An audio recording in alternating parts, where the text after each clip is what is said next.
cam and introduce Ben, who's shrunk again, Mr. Ben Simpson, and myself, Rob Puricelli. Good evening to everyone.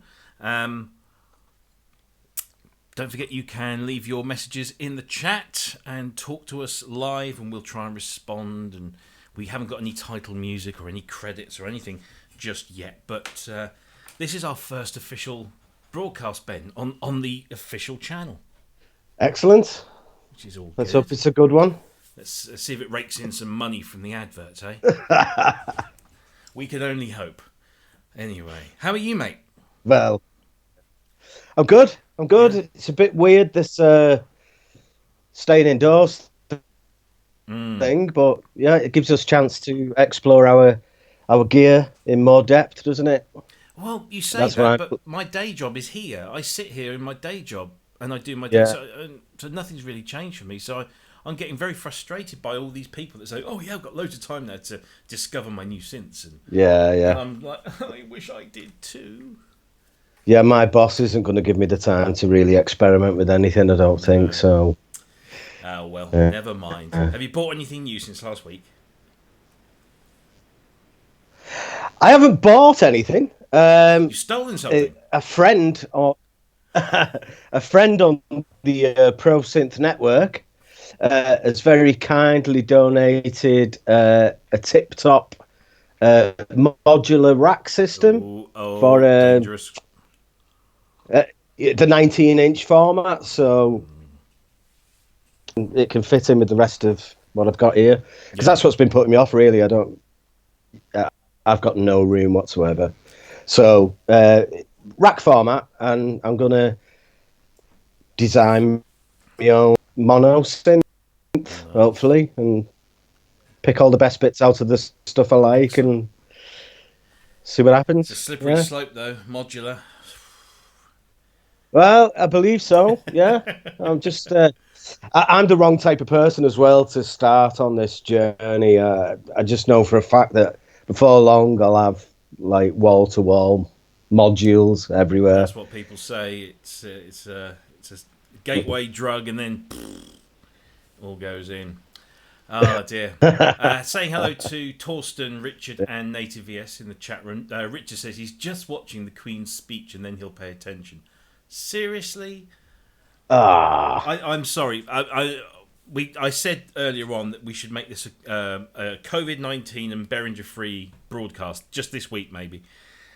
But I'm sorry, I'm not going to sit and listen to one of the richest women in the world, lives in one of the biggest houses in the world, tell me how I should keep my upper lip all stiff and such. She can go do one. Not a Roy. Yeah, but what synths has she got though? Well, exactly. I don't even think she's a member of the group. See, no, quite. Very good, very good. Can you imagine if you owned Windsor Castle or Buckingham Palace? What a recording studio that would make. Oh yeah. Actually, have you ever seen the film Jubilee by Derek Jarman? It's a kind of an arty-farty punk film. You ever seen that? It's got Adamant and Toyer in it. I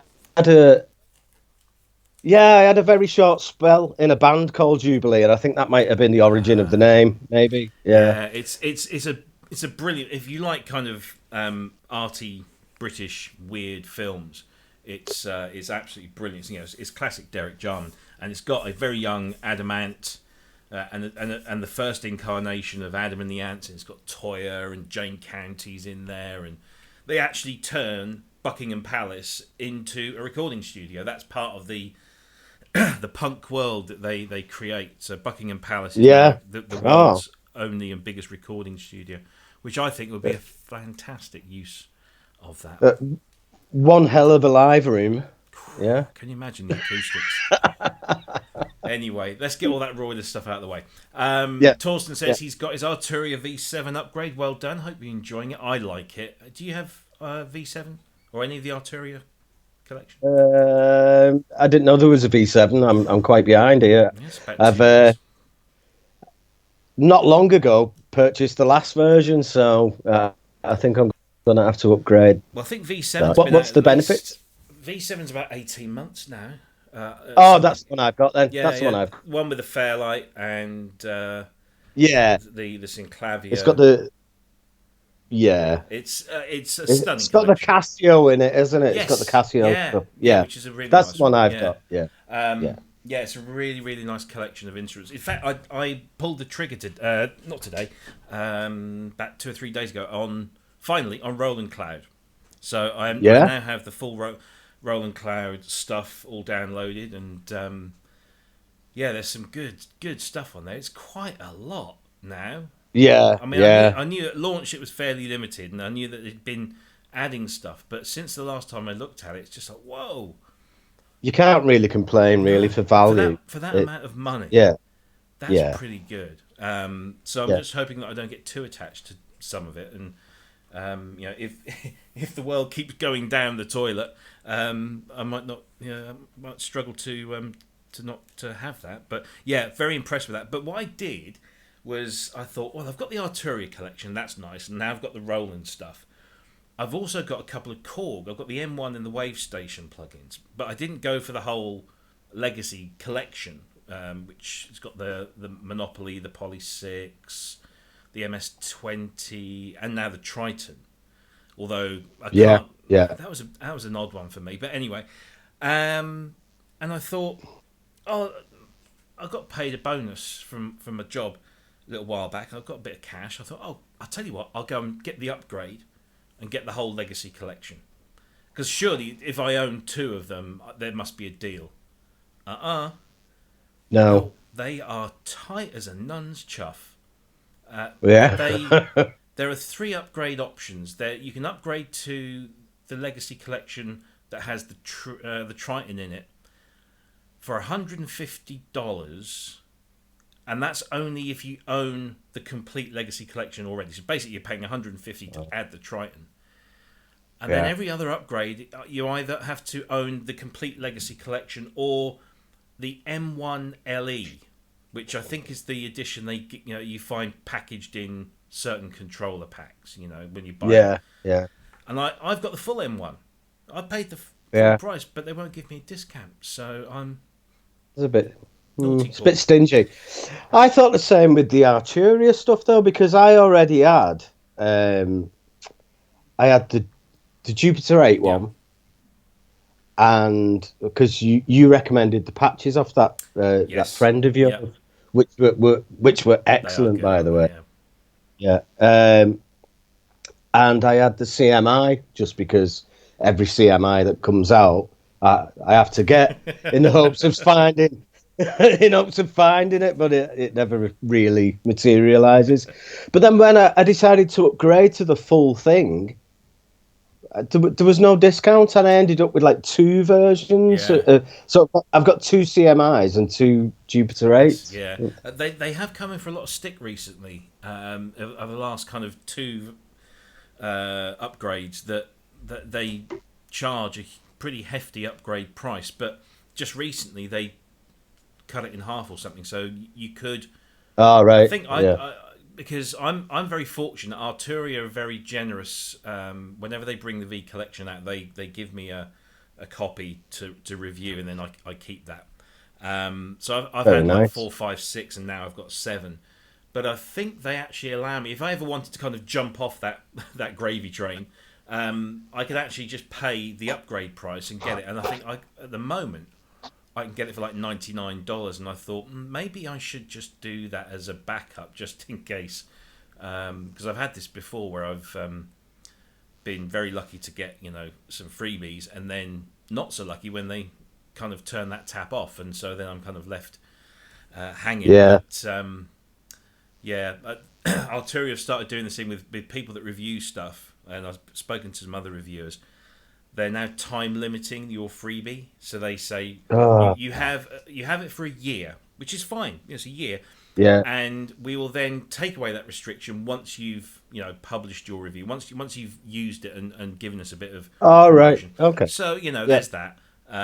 So that's not bad, but yeah, it's a great collection of instruments. So excellent. Have they, if they had that rule in place, say if you didn't look so favourably on the product, No, I've criticised them in the past, and have they you? are Yeah, a lot. It's fun. It's one of those funny things with doing synth reviews is that if you give something a really good review, a lot of people say, "Oh, well, you only gave them a good review because they gave you free stuff."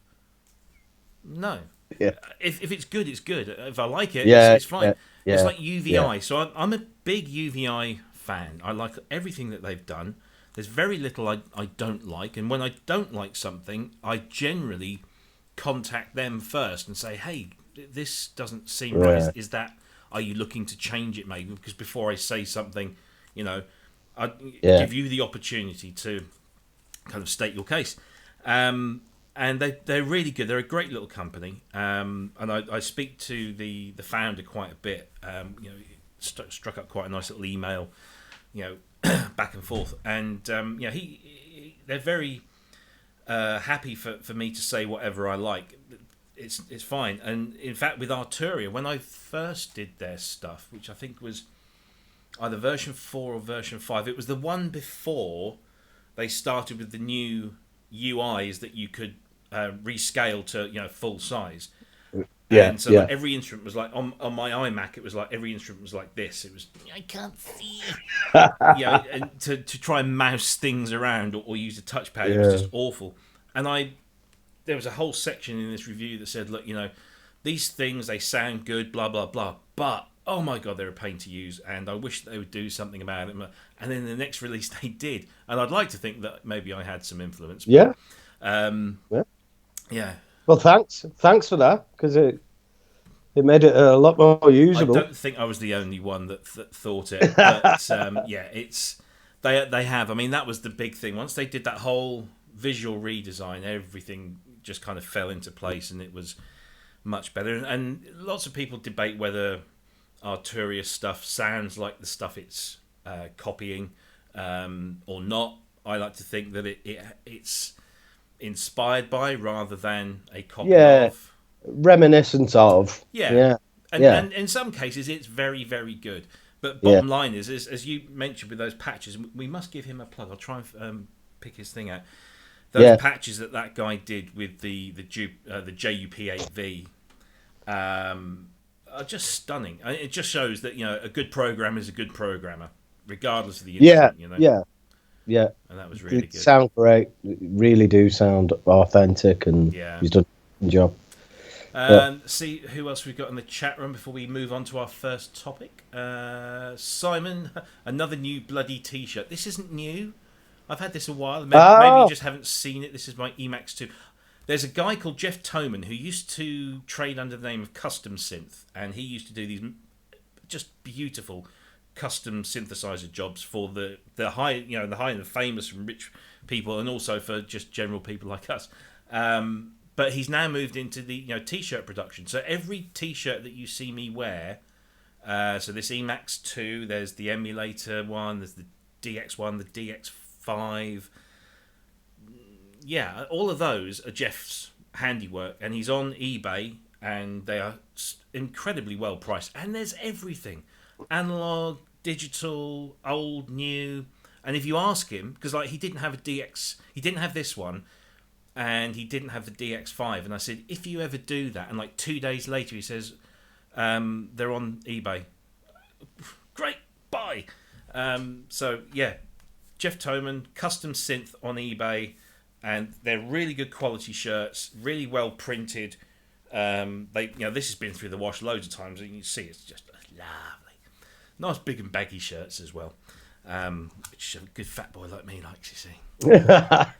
I've got the fair. I'm going to get him to do another. I've got a Fairlight design that I'm going to try and get him to do, because he's got one or two, but I want a particular older one doing with the yeah, original fonts. So hopefully I'll get one of those, and then I think maybe I'll get some. I'll get a Chord Prophecy or something. I'll get one T-shirt for every synth.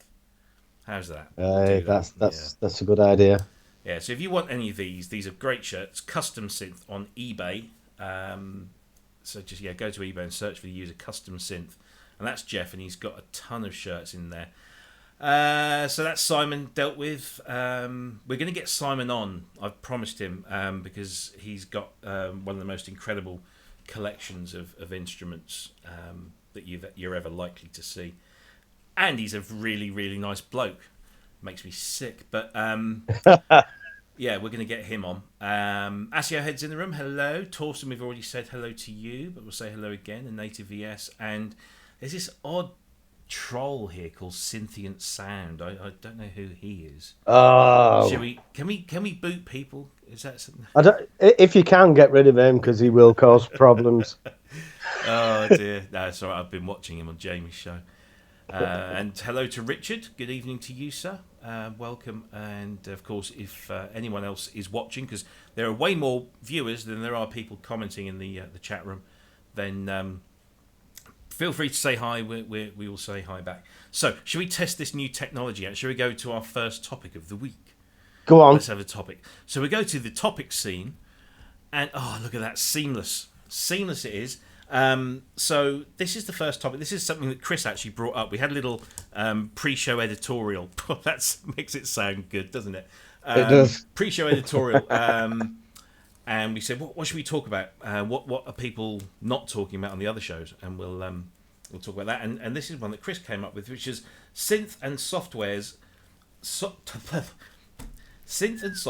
top 10 synthesists. That's a tongue twister. So synthandsoftware.com, they published an article a few years ago, and these top 10s are always very contentious. So should we have a look through and see who they've named as their top 10, and then we can maybe have a debate as to whether... Am I in it? Let's go through, shall we? Okay. So Yeah. first of all, we've got the great Wendy Carlos. I don't think we can disagree with that one, can we? No. Okay. So obviously, you know, they talk about her work with Switched On Bach and everything else that she's ever done. So no, I don't think we can disagree with that. So let's see who's next. Next in line is Keith Emerson.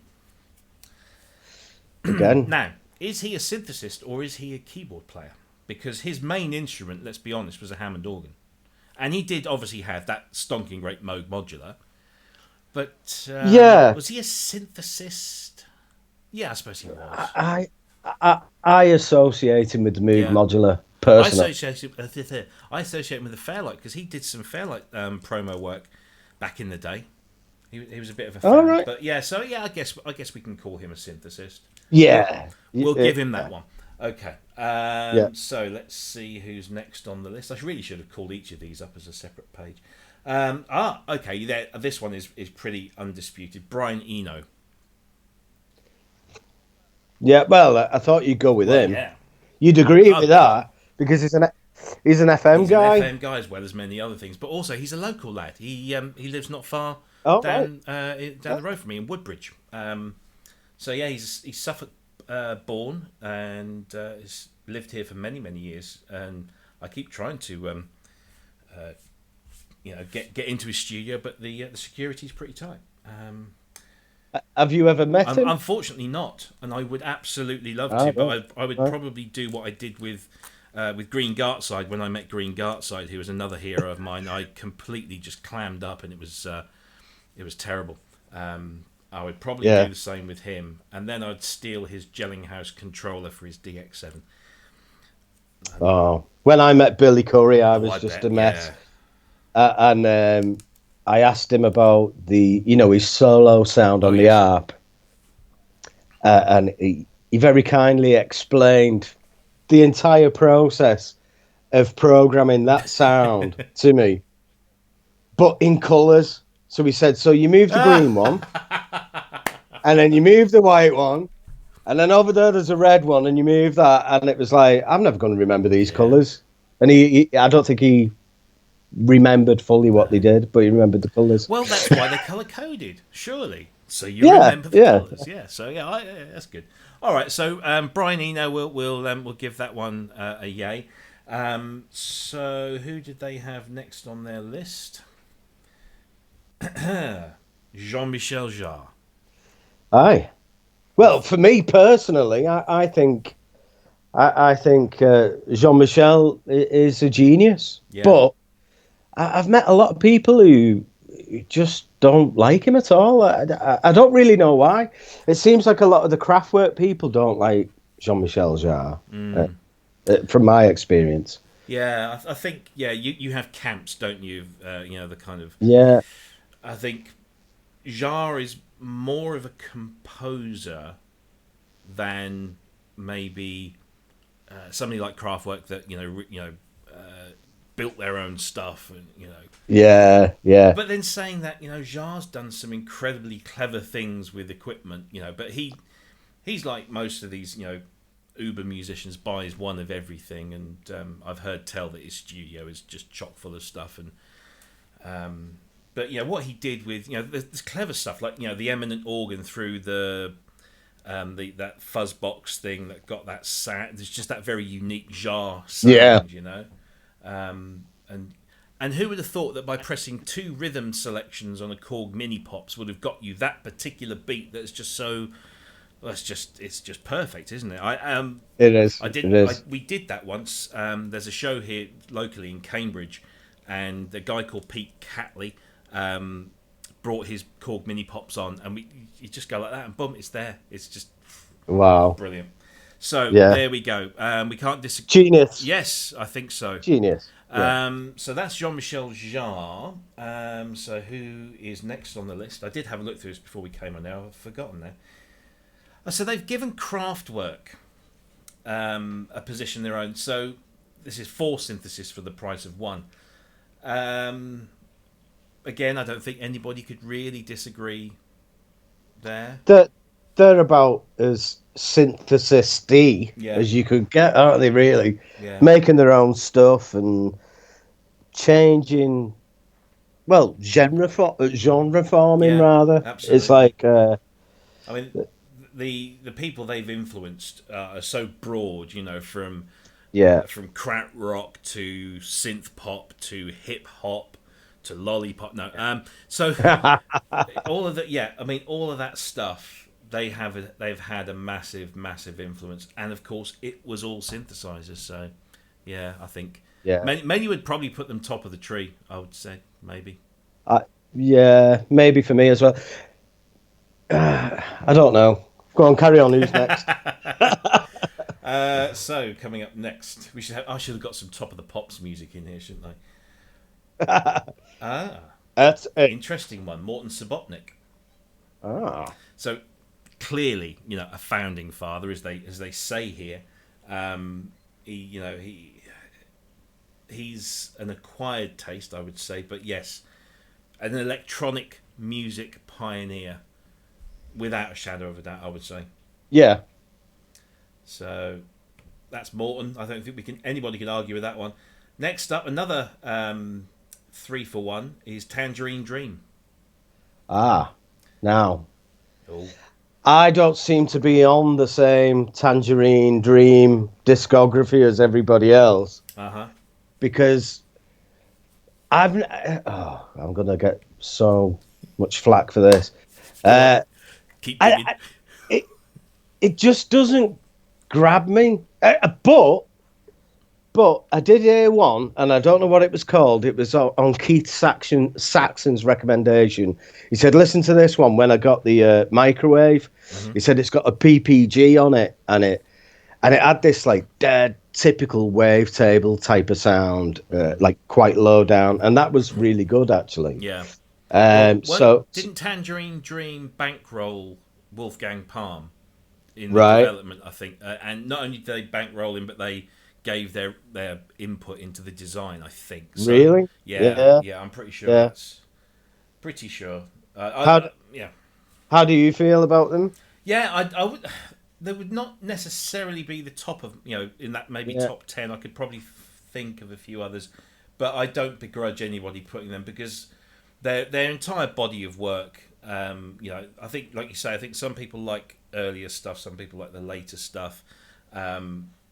Edgar Froese did some great stuff on his own, and I like him. Mm. Yeah, Yeah. I'm not a massive fan. I couldn't quote you, album titles and certain tracks, but I just know that if you put some Tangerine Dream on, I've got a few of the albums. Yeah, I like them.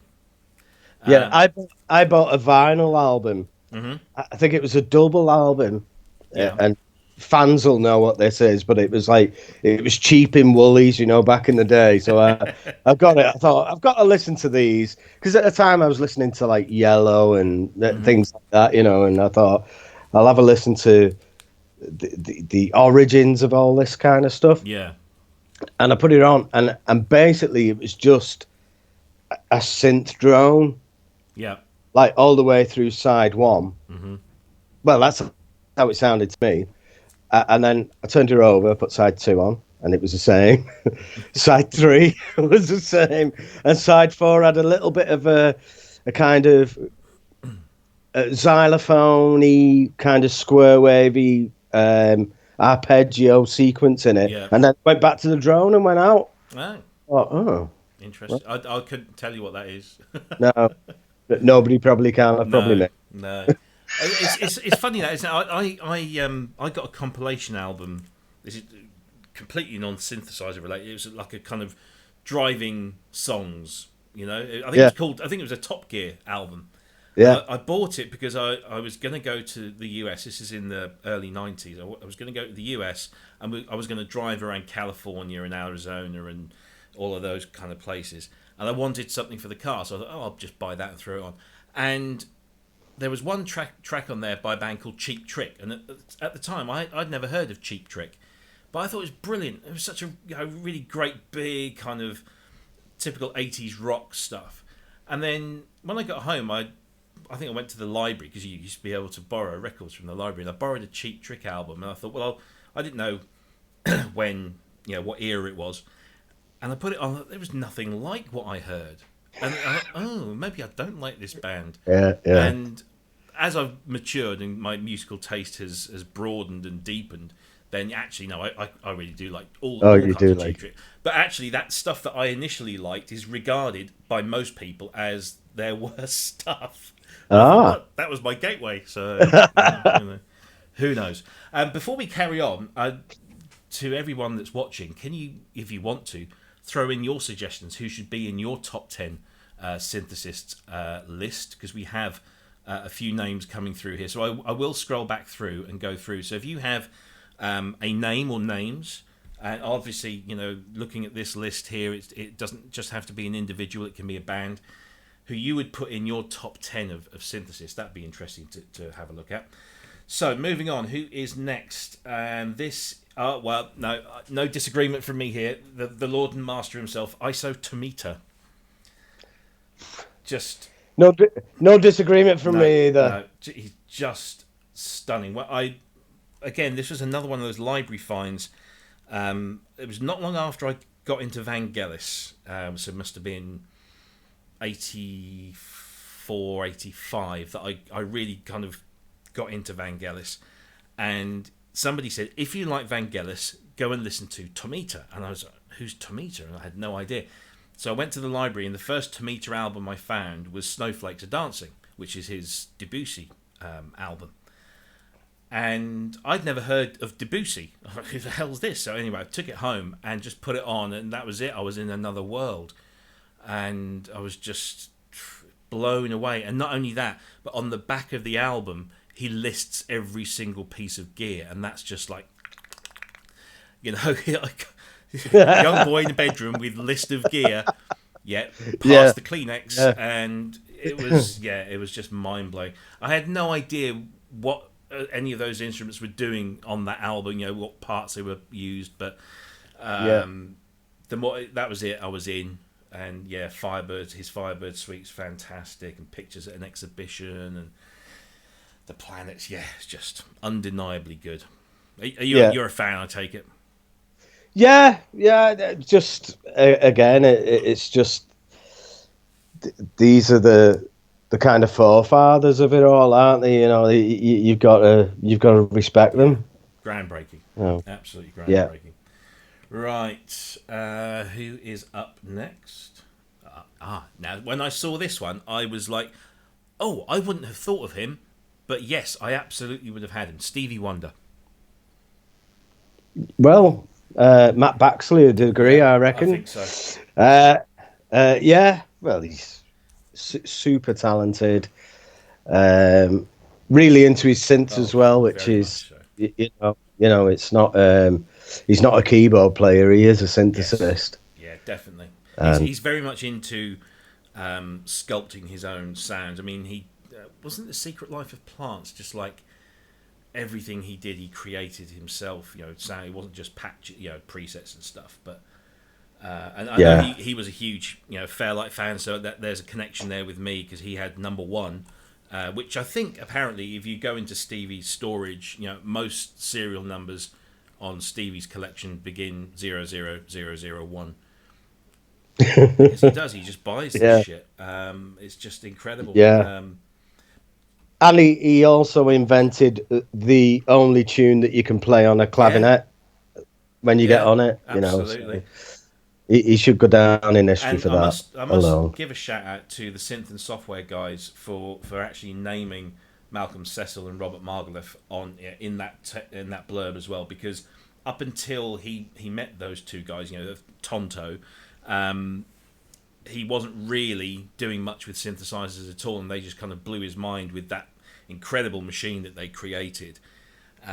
Yeah, And I remember watching a documentary. I think it was one of those kind of classic album documentaries that they did on songs in the key of life. Which, if you can ever watch it, it's brilliant on so many ways.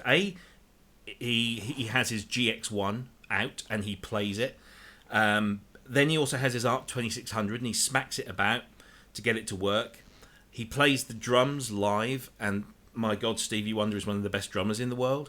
But also, he talks about when they when he first kind of encountered Cecil and Margalef, and they were doing what's the name of that track? For the City, is it? Yeah, For the City. And they got him to do it over and over and over, and they were really pissing him off. And they said he was doing it perfect every time. We just wanted to really wind him up because the vocal required an angry man. And genius. That's a producer. That's what you do. I would love to have been a record producer because I would have been an absolute master of winding people up to get them to. I'd love that. Anyway, Stevie Wonder. Yeah, I don't think anybody disagrees there. We've got some interesting names coming up in the chat room, but we'll go through those in a minute. all right. And Okay. last but by no means first, again, somebody else who I would definitely agree with, maybe not in my top 10, was Joe Zawinul. Weather Report and so on and so forth. Joe being actually a big user of Korg instruments over the years as well as ARP. Right. Yeah, Yeah. agree, disagree? Um, I would have stuck Vince Clarke in there, Yeah, definitely, yeah. maybe. I think sometimes they seem to get the synthesizer keyboardist area blurred, don't they? A Yeah. little bit for me. Like you said earlier on, I think like Vince isn't much of a player. I Maybe, think he's more of a who programmer, knows? definitely. Yeah, but the things he does with Oh, yeah. sequences and arps and his rhythms, and he was worthy of a Oh, definitely. mention. Well, talking of that, if we look in the chat room, so we've got lots of people adding, throwing their hat into the ring. So Marshall, hello Marshall, welcome from the other show. Trent Reznor. That's Ah, yeah, yeah. definitely. Yeah, I always think the Trent Reznor thing's dead weird because he's like a self-confessed like Newman Yeah. fan, isn't he? And it is apparent in his music, Oh yeah. the but then like Newman's like kind of almost influenced by Trent Reznor. It's like history Oh repeating, yeah. isn't it? Like what Trent's done. It's very incestuous, isn't it? Uh, Yeah, definitely. Mr. Newman's definitely borrowed a Oh couple of things gosh, from there yes. as well. Yeah, So absolutely. yeah, Sakamoto, yeah, can't. I mean, Ryuichi Sakamoto is, and the whole of Yellow Magic Orchestra. I guess you could probably throw into that as well. yeah, Yeah, I loved. I never really. got into them until much later on, and then when you hear things, you think, "Oh God, I know that because it's been sampled by Yeah. someone." It's just, oh wow, and this Yeah, is the yeah. real thing. Oh, and then you get into Sakamoto and wow, so yeah, Oh, yeah, I'd agree yeah. there. Thomas Dolby says Mickey, hello Mickey in Ireland. Thomas Dolby, Yeah, brilliant. absolutely. I've seen him live, and I think the only instrument he played was a piano and a clavier, Nord something. But he had a whole live band on stage, so it wasn't really a synth show. Yeah, yeah, But it doesn't need to be. The guy's a genius. Again, yeah. another local chap. So You know what I've always wondered about Thomas Dolby. How much is that? How much of that like hyperactive sound? How much of She Blinded Me with Science sound? It's very sampled and choppy in a way. yeah, well, W- his Is Fur like used extensively in those recordings, as far as you know, or on his second album, yes, his first album was very much PPG. right? He Okay. was very big into the PPG stuff, and then the second album, The Fairlight, came in, and he was certainly a proponent of it. Although, he did buy at least one, if not more, and I've seen him play. Historically, on videos on YouTube, play live where his band there's there's at least two Fairlights, and Thomas is using the slave keyboard, so it's just the keys. It looks like a modern day controller. It's just the keys. So he's got that linked up to another CMI that's obviously doing some other things. So he's probably using one for drum sequencing and the other one for voices and patches. So yeah, but he wasn't. He wasn't a career Fairlight user. It was just like Yeah, mostly one yeah, album, and then he yeah, moved on and does other yeah. stuff. And nowadays, when he does live shows, he's got a big connection with Roland. But I saw him do stuff once with like I think it was an M Audio 25 note controller, some little pad controller type thing, and a laptop, and it still sounded amazing. He is very talented. Definitely, Yeah, Herbie that got. Hancock. Oh, Herbie Hancock, Yeah, right? Okay. I would not. I wouldn't want to toss him into the synthesis because he's more than that. He's a jazz pianist, Yeah. and is beyond. I think beyond just synthesizers. But good call, good call. My favourite one so far is John Shuttleworth. A classic. Pigeons in I don't. I don't flight. you're like Manchester. You've got strange ways. Brilliant. But I wouldn't really put him in the synthesis thing. He's more of a keyboard virtuoso. Home I would keyboard say. virtuoso. Yeah. Yeah, There's yeah. a picture. I've seen a picture of him and his good friend Martin Ware. They exchanged synthesizers, and I think Martin gave him something like a PSS 780 or something, and John gave Martin a JP 8000, or was it the other way around? I can't remember. It's this very I think funny it'd picture. be the other way around. Yeah, Yeah, very funny picture. yeah. Dave Ball of Soft Cell, and Oh, yeah, I like, and he, because he's not just done Soft Cell, he's done lots of other things. I don't know. Yeah, He's like a superhuman, Dave Ball. he I is, think. and he's a Didn't he do the grid as yeah, well? Was yeah. that? Yeah, yeah. I just think. I mean, I don't know how much of the sound of those early soft cell records are down to Dave. I don't know, but it's just an incredible sound. All that it's kind of they took that avant-garde kind of synthy statement making music that was going on and made it really, really polished and commercial. Yeah, But it's still got elements of that in it. It's so clever, yeah, like really it clever. is, and I mean, there's a lot of synclavier in that, in those Yeah, early Soft Cell albums. Probably more by accident than design because they didn't own it; they just kind of happened to be in the studio that had yeah. one. Who else have we got here? So we've got some names here. We've had Sakamoto. We've Dave Ball, Vince Clarke. We've mentioned Gary Newman. I'm a big Gary Newman fan. but I don't think I would put him, and I don't think Gary would put himself in any top 10 list, let alone one of Synthesists. Because I've had this argument with the singer in our band like many times because we're supposed our band Electro 80s are supposed to be like pure electronica, so it's like Kraftwerk, it's Human League, it's Depeche Mode, anything that might have featured any instrument is binned binned off. But then we do this like complete ensemble of Newman songs, and it's because the singer is so into Newman. He worships him really, and with good reason. yeah. But is that electronic music? It's rock music with the synthesizer taking the place of the guitar in most instances, isn't it? Yeah, I think it was certainly. If you listen to Replicas, which is the album that it's one of my all-time favorite albums ever.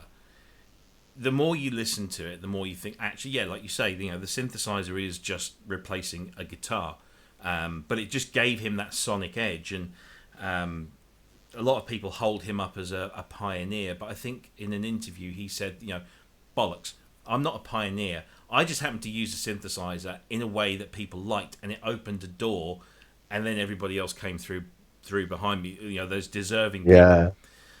He's very humble about that sort of thing. Yeah. But I don't think I would put him as in a top 10 of synthesists. Love the guy to bits. Got everything he's ever done, and he's a god and a very, very nice man. But no, I don't think I'd put him in there. Sorry, Richard, for disagreeing. It's like saying David Bowie's a synthesist, isn't it? In a way, there's so much more to him than absolutely just synthesizers. Rick Wakeman, yeah. Got to give that. I mean, he's a virtuoso performer, classically trained, and was doing. He's a little bit like Hancock. That I wouldn't want to just label him as a synthesist because he's way more than that. But Mickey says Tom Bailey from the Thompson Twins. Again, I'm not entirely sure I'd agree with that. He's a great songwriter and has written some great stuff, but I wouldn't necessarily put him in that bucket. Would you? No, not really. No, I mean I don't know how many of the sounds he's used it in those songs, which are great. Mm-hmm. I don't know how many he programmed himself, or he's not well known for his synthesizer antics, is he? But he's a good writer. Yeah. Tom Holkenborg or Junkie XL. I think maybe he would be, maybe in 10, 20 years' time, he would probably make those lists without a shadow of a doubt. I've got I've never really been into him as such, but I watched a program on BBC4 the other day about soundtrack composing. And they had like everyone there's anyone that's on there, and he was on there. And when you look at his CV, you think, oh, okay, yeah, he's clearly got got what it takes, and he's got a heck of a collection. Heck of a collection. Yeah. I often watch his videos on YouTube, and I mean, he does seem like he loves it. He's so into it. I don't know how knowledgeable he is. I don't mean that in a disrespectful way, although it sounds like that. It's like he turns out these great results, but he's got a big team of people that work with him as well, hasn't he? So I don't know how much of that is actually down to him, so I wouldn't like to... It is funny, isn't it, when you hear about these kind of super composers or super producers, and then you watch a documentary on them and you see that actually, there's 20 people milling about, all doing different jobs. Hans Zimmer's the same. But the one thing that I like about Hans Zimmer is that, the school of Zimmer, as it were, with people like Lorne Balfe and Mel Wesson... And who was the other guy that came out of there? Was it something Howard? I can't remember. Thomas, is it Thomas Newton Howard, or was it? I can't. But there's like a handful of people that have graduated from that school and are now composing movies, soundtracks to movies in their own right, and are successful. So I think, your first impression is, oh, well, he's just got a team of people doing it all for him, and he's just kind of conducting. Whereas maybe he's just very clever and he gets the right people in to do the right stuff and nurtures them and gives them the platform, So I know Trevor Horn's the same. He has a team.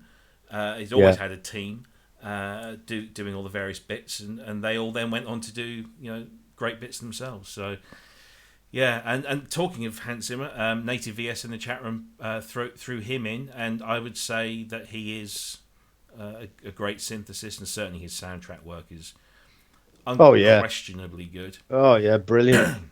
Interstellar is an absolute masterpiece. Yeah, the taiko drum market went through the roof every time he gets a gig. It's like, oh yes, we're getting more taiko drum sales out of this one because he always uses. Love it. Yeah. I'm just gonna have to nip out for a second. Of course. I'll leave you stranded. I'm sorry about that. No worries. Right. I shall take over willingly. So who else have we got being mentioned here? So we got to Junkie XL, Tom Holkenberg, Boris Blank. Yes, definitely Boris Blank deserves a mention. Howard Scar. Yeah. I would put him definitely up there. Mel Weston as Native VS, I mentioned, of course, all the other Node members. Ed, Mel is such a nice guy and a great musician as well, as is Ed. And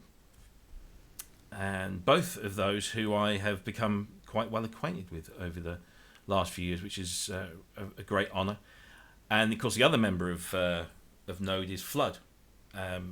Known for producing, some great bands, including, of course, Depeche Mode.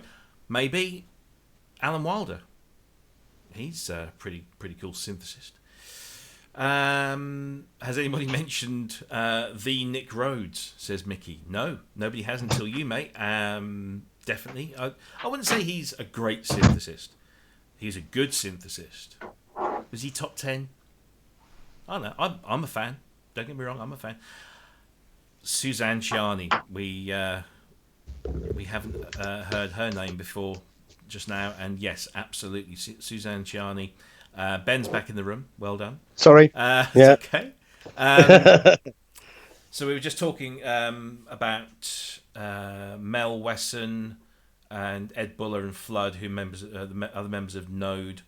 Definitely Nick Rhodes, Suzanne Ciani.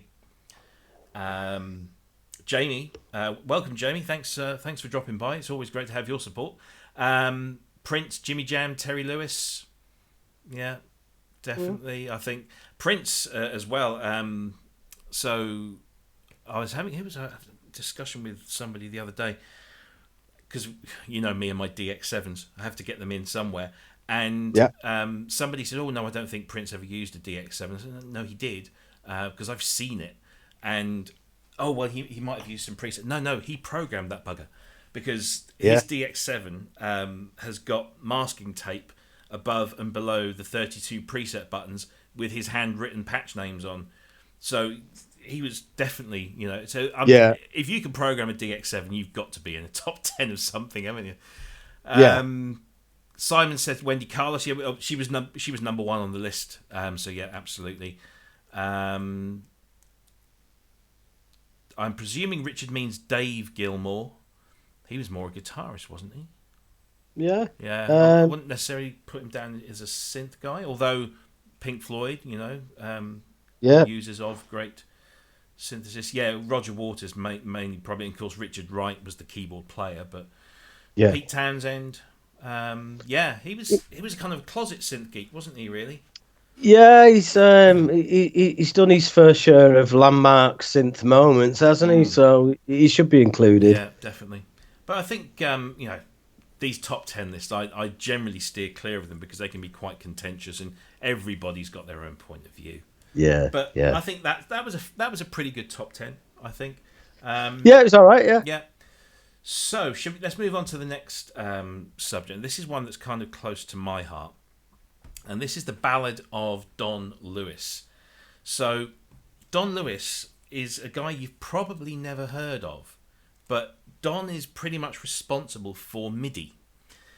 Ah. And it's an amazing story. And unfortunately, we can't sort of play the trailer on here for copyright reasons and stuff. But go to the Ballad of Don Lewis.com and you'll be able to watch some clips and read some of the stories and about Don.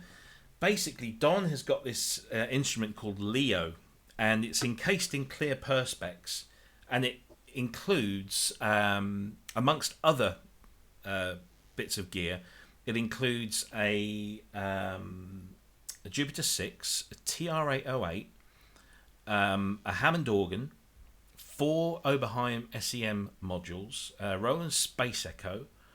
There's other bits in there as well. There's an ARP, I think, in there somewhere. And it's just this incredible piece of equipment that he hand-built himself from scratch. He knew what he wanted to do. He wanted to synchronize things together. And that's what he did. Excuse me. That's what he did by himself as an engineer. And, of course, he's also a virtuoso keyboard player. And this is his documentary, made by a guy called Ned Augustenborg. I hope I've got that right. But it also features the likes of Quincy Jones, John Chowning, Alan Kay, Kakahashi-san of Roland, Dave Smith, Fred Katero, Brian Bell, Gary Leuenberger, who was responsible for many of the DX7 presets, as was Don, as you will find out if you watch this movie. Mark Vail, the great synthesizer historian, Herbie Hancock, and a whole bunch of others. And his story I was just not aware of. And it goes from just this one-man band thing to the guy that worked in Gary Leuenberger's shop in LA that then got roped into designing DX presets for the DX7, and is now still to this day. He's a frequent appearer at NAMM with his Leo instrument, and Leo stands for something. And for the life of me now, I can't remember. Maybe if I click on the story here, and it will tell me what Leo stands for. But yeah, I mean, it's just, and I just had absolutely no. Here it goes, the Live Electronic Orchestra. There you go, Leo. You beat me to it. And if you go, you can find him on Facebook, and he's done some videos just very recently. I think that's why I was made aware of him, because all of these live videos that are going on at the moment, we are seeing some people we've never heard of, and this was one. And I was hooked in by the whole DX7 thing, obviously, and reached out to him and to Ned and have spoken to them offline, and they're really, really nice guys. And I said, where can I get the film? Because it's not over here in the UK. And they said, well, it's coming out on DVD on the 12th of May. There's no licensing for the UK, so you have to kind of go and buy it from the States. So you can get it from Amazon, and I believe also Wow HD as well sell it. So I've got mine on order. I cannot wait to get this. But I love it sounds really good. Stories like this thing that of people you've never heard of that had such a massive influence in everything that we do. Yeah. I mean, you use MIDI religiously, don't you? Live in the studio. Without, it was his kind of pioneering work that helped Roland and Dave Smith and all the other members of that consortium come up with a MIDI spec. It's pretty much his idea. Stunning stuff. That's fantastic. Is, yeah. Something would you buy this or watch this? Yeah, I'm just. It sounds like really stupid, but I don't think I've got a DVD player anymore, so I can only stream things. So if it becomes available in a streaming format of some description, I'll definitely watch it. I hope so, because it's one of these things. It was I'd never heard of the film, and so I did some research and found that it had been one of these Kickstarter or Indiegogo type projects. Yeah, and they'd met their first set of goals, but then I think they failed on a lot of their stretch goals that they did to try and get all the other bits done.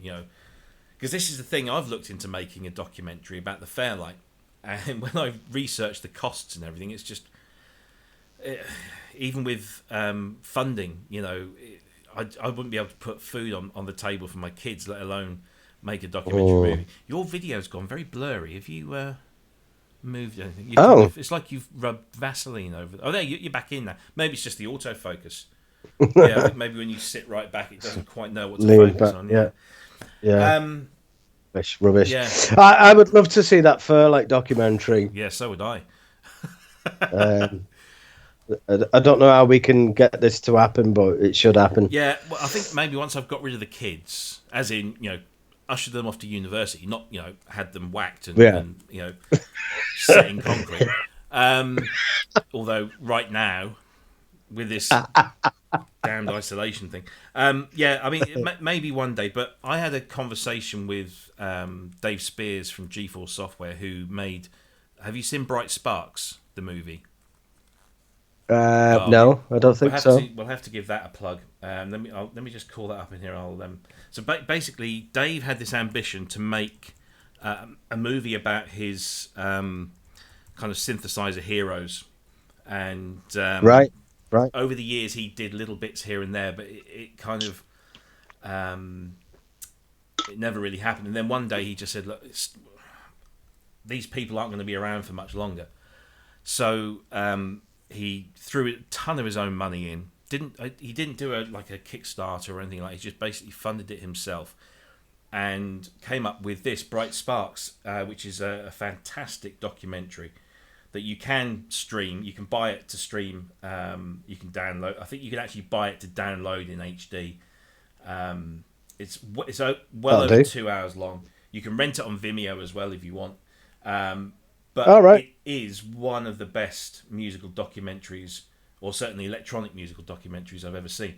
So I sat him down and said, "Look, mate, I'd like to do something similar, but specifically about the fair. Like, you know, have you got any tips?" And he said, "Well, how much money have you got?" And I said, "Well, not a lot." He said, "Well, you're going to need a lot, and you won't ever get it back, because these things are pure labours of love." And you know, he told me all sorts of tales about, you know, trying to get distribution and you know, spreading it around and trying to, you know, get it to make some money, but they're so niche, these things.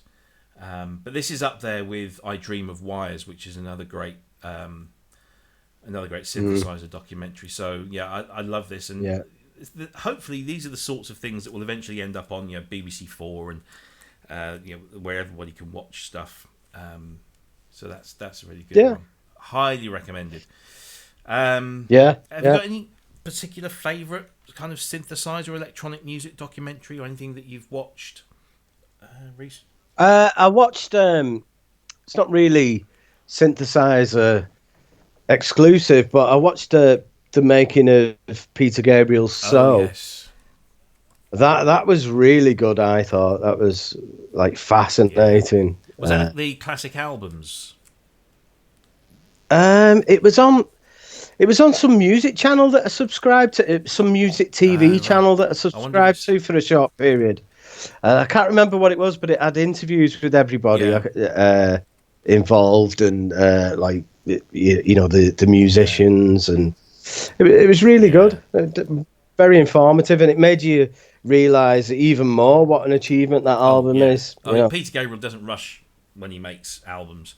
It takes years to put this stuff together. It's all meticulous, and I think I've seen that one. I actually like that whole classic albums documentary series. They've done a number of them. Yeah. Really, there are some duff ones in there where maybe half the band have fallen out with the other half, or you know, whatever. But some of them, like they did Steely Dan's Asia, which is just when you hear those parts in isolation, it's just one of the most incredible records ever made. And what was the one they did recently? Oh yeah, the Tears for Fears. They did Tears for Fears songs from the Big Chair, which was very good to see, because they managed to nail down Ian Stanley, who I'd been trying to get in touch with for ages and never found him. And they managed to get him, so they must have offered him a really big fat check. Not saying that Ian is persuaded to come out by a big fat check, but they must have lured him somehow. But that's some really good stuff. How about did you ever see the Synth Britannia one that they did? Yeah, I was going to say that one. That was pretty good. Especially because it focused on a lot of that Sheffield stuff. which is instrumental. Pardon the pun. Yeah. That's a good one. What else? There's Michelle Mokosa has got one coming out called Electronic Voyager about her dad. All right. That's in production. I that was a Kickstarter, and I threw my hat in the ring for that one, and went for stretch goals and everything because that's something I really want to see. Yeah, I'd like to see that. Yeah. But there was another Moog documentary that was made by a Swedish guy, I think. It was one of the early ones. That was a good one. And 808 the movie. Have you seen that? Yeah, I've seen that. Yeah, that's great. That was really good. I really enjoyed that one because I wasn't sure. How did you make a film about a drum machine? And they did. I know it was really good. Yeah, and they got all these people on. It explains that. Yeah, it explains the whole hip hop movement and everything, doesn't it? It's like pretty good. That. Yeah. No, I like that one. And there's some other good ones out there. So yeah, but if you are looking, so 12th of May, I believe, is the release date in the US. So I think it's only getting a limited release out there. But it's the Ballad of Don Lewis, the untold story of a synthesizer pioneer. Facebook page, Don Lewis's Facebook page, and you'll see some of the videos that he's done. So it is just gone 9 o'clock. So I'm going to finish my water. I'm going to stretch the wine out. I was going to crack open the bottle of wine in a minute. Let's move on to the next topic, which is this. Logic Pro 10.5, allegedly. Right, yeah. Well, I heard about this. Apparently, Apple have slipped up and stuck a screenshot on the education website. You say slipped up, I say cunning marketing. Yeah, it is. It's to stoke the fire a little bit, isn't it? Yes. But this new layout in Logic, so everybody's saying it's got to be Logic 10.5, and it's got this whole section in the main window, which seems to focus on the live looping that was recently introduced to GarageBand, which takes it down the Ableton route, doesn't it? It does look very much like live, doesn't it? Yeah. So, not really got much more information on it apart from that, but it'd be interesting the change to the workflow because you only had one option really in the past. Yeah. This conjures up a whole new way of working. Maybe even like we've seen Akai do for live. There might even be controllers that can capitalize on these new features. Obviously, they're just coming off a screenshot, so a lot of it's like surmising what could be introduced. But it looks as though that live loops is definitely going to make its way in 10.5. I think it's inevitable. I think that like you said, I don't think it was a slip up. I think it was a cunning plan. Because the picture's not there on the website anymore, so they've thrown it out there. They've got the world talking about it. People. Oh, right. Yeah. So it took it down. Yeah, and it's gone now. So all I've got is this article. There's plenty of articles because obviously there are people out there who make a living from just capturing what happens on the internet and then using it later. But yeah, as it says here, as first noted by a user on Reddit via Mac Rumors, Apple's education website shows an image of a MacBook Pro running Logic Pro X. What's interesting, however, is the Pro X interface that's shown. It seems to show Apple's Live Loops feature in Logic Pro X for the Mac. Live Loops feature first came to the iPad in 2016, with Apple billing it as an entirely new, intuitive way to creating music. Of course they'd say that. Includes a variety of Apple-designed loop templates for creating music with a unique cell and column-based design. Now, the thing is, I don't have a very up-to-date iPad. My kids and my wife tend to, and I don't get a chance to steal them. But I've got GarageBand on the Mac, but I don't think that these features are there. So I'm going to have to steal my one of my family's iPads and get that checked out because I've not played with GarageBand in a modern thing. I've got it actually, and I've got it on my iPhone. So is it I wonder if that's an iPad exclusive feature. I'll just fire up that and have a look. But yeah, it does look very Live-esque. I mean, anything with squares and different colours on is going to look live-esque, but I've not used this thing in GarageBand, so I don't really know how well it works. But it does look, when you look at the picture, it looks like that kind of combination of tracks and these loops, and then you just drop them. I guess you're dropping them in. Well, apparently the window to the right, this is obviously just guesswork as well. They reckon that like you could do a performance with the live loops, dropping things in, splicing things or whatever, and record that live performance in the window to the right. That makes sense. Yeah. But then that's editable as well, so you could like cut up blocks and move them around. It looks really good. I was a big fan of Logic for quite a few years, really. I did some great things on it, but I found the environment, the kind of back end of the software, to be really useful in the bits that I'd mastered, but just like so frustrating in bits that I hadn't. Yeah. Sometimes I thought it was a little bit too technical. Like, if I'm struggling with it, then I should imagine a lot of people are struggling with it. I'm by no means a technical wizard, but I've spent a lot of time with equipment and that, and it wasn't. Ironically, it wasn't logical to me, this back end. So, yeah. So yeah, I've just fired up GarageBand on my iPhone. All right. Yeah. And there you go. I'm just trying to figure out. I'm literally just doing this. Oh, I see. All right. Yeah. So yeah, it is kind of. I'm not an avid live user, but the method looked similar. Yeah. That everything kicking in when it should kick in, and previews and looks down the left hand side. Oh yeah, it's quite extensive. I'll have to look at that. Yeah. But I'm a fairly recent Logic convert because I've been using excuse me, I've been using Reason for many years, and so I'm very familiar with that. But I've for a number of reasons I've been kind of getting a bit frustrated, shall we say, with Reason and its direction. So I've been looking at getting into something different and just stop getting into something that's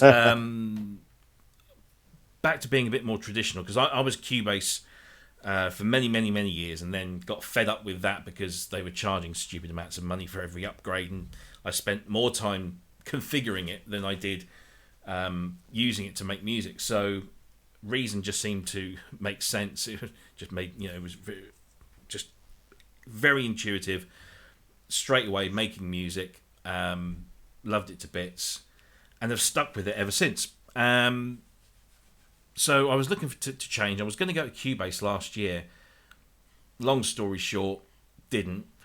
And so I thought, well, look, I'm fully ensconced in the Apple world. I might as well go for Logic, if only to save myself a couple of £100, because Logic's £200, or I don't know what it is in US, but it's $199, and I can, because of the Apple ecosystem, I buy it on here. Straight away, I've got it on my MacBook as well, so I don't have to buy a second copy or a second license. Don't need another key. My son, who's got an iMac, can get it on his through my account. Yeah. So, and he uses Logic at school, doing his music tech courses. So it just makes sense. And so I've been really getting into it, and I've been hugely impressed. Now, I don't know whether that's just because I've not been around that kind of thing for a while, or if it is really as good as I think it is, but I've been very impressed, and I even bought myself one of these online training courses. It's like 8.5 hours of training, video stuff. So I'm slowly working my way through, and just a lot of it is fairly straightforward, but there's some things in there that are a little bit odd. Yeah, it is really good. Yeah. It's really good. The quality of the software instruments as well is just amazing. I always thought that was a shortfall of Cubase. The software instruments that you get with it have always been pretty shoddy, really. Yeah.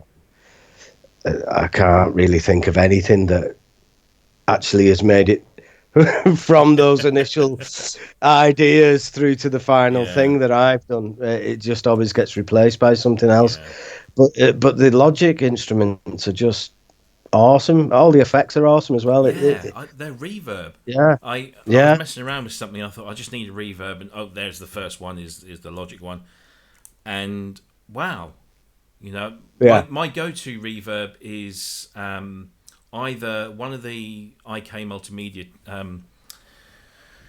T-Rax reverb. I forget which one it is now, or UVI's Spark Verb, which is brilliant. It's kind of Strymon-esque, in Yeah, software, yeah, and it's just beautiful and very, there's a lovely graphic interface on it that's really nice. You can just mess around and kind of just, move the sounds around. It's just very good. yeah, But then, I tried the Logic. And I thought, whoa, yeah. that's really impressive. It's a pretty decent. Yeah. Yeah, There's a lot of plus points about that software, and it's competitively priced as well. yeah, Like compared to like you say, like Cubase's pricing structure is just it's just a bit yeah, insane. And I can't believe that they've dropped older operating systems as well. right. I'm left with Cubase 10 whatever, and I can't upgrade because my operating system won't go any further. It's not good. And I'm kind of stuck because I need FireWire for things, Right. you know. So I don't really want to buy a new Mac. No, no, because they're not cheap. So They're not no, cheap. no, So definitely not. when I was looking to buy stuff, I was speaking to people, people like myself who are just kind of amateur users, and speaking to professionals, and I was getting, literally every door that was out there was being recommended, by someone. So people saying, "Oh, you got to go live." I tried it, never really got on with it. Then Studio One kept coming up, and a lot of people, both professional and non-professional, were saying Studio One is just incredible. But there was something about it. It just didn't sit well. And then I thought, well, maybe I'll go for it. And then again, you look at the price of Logic compared to that, and £200 cheaper usually. Yeah, So I might yeah. as well go with that. I did have a look. What else did I look at?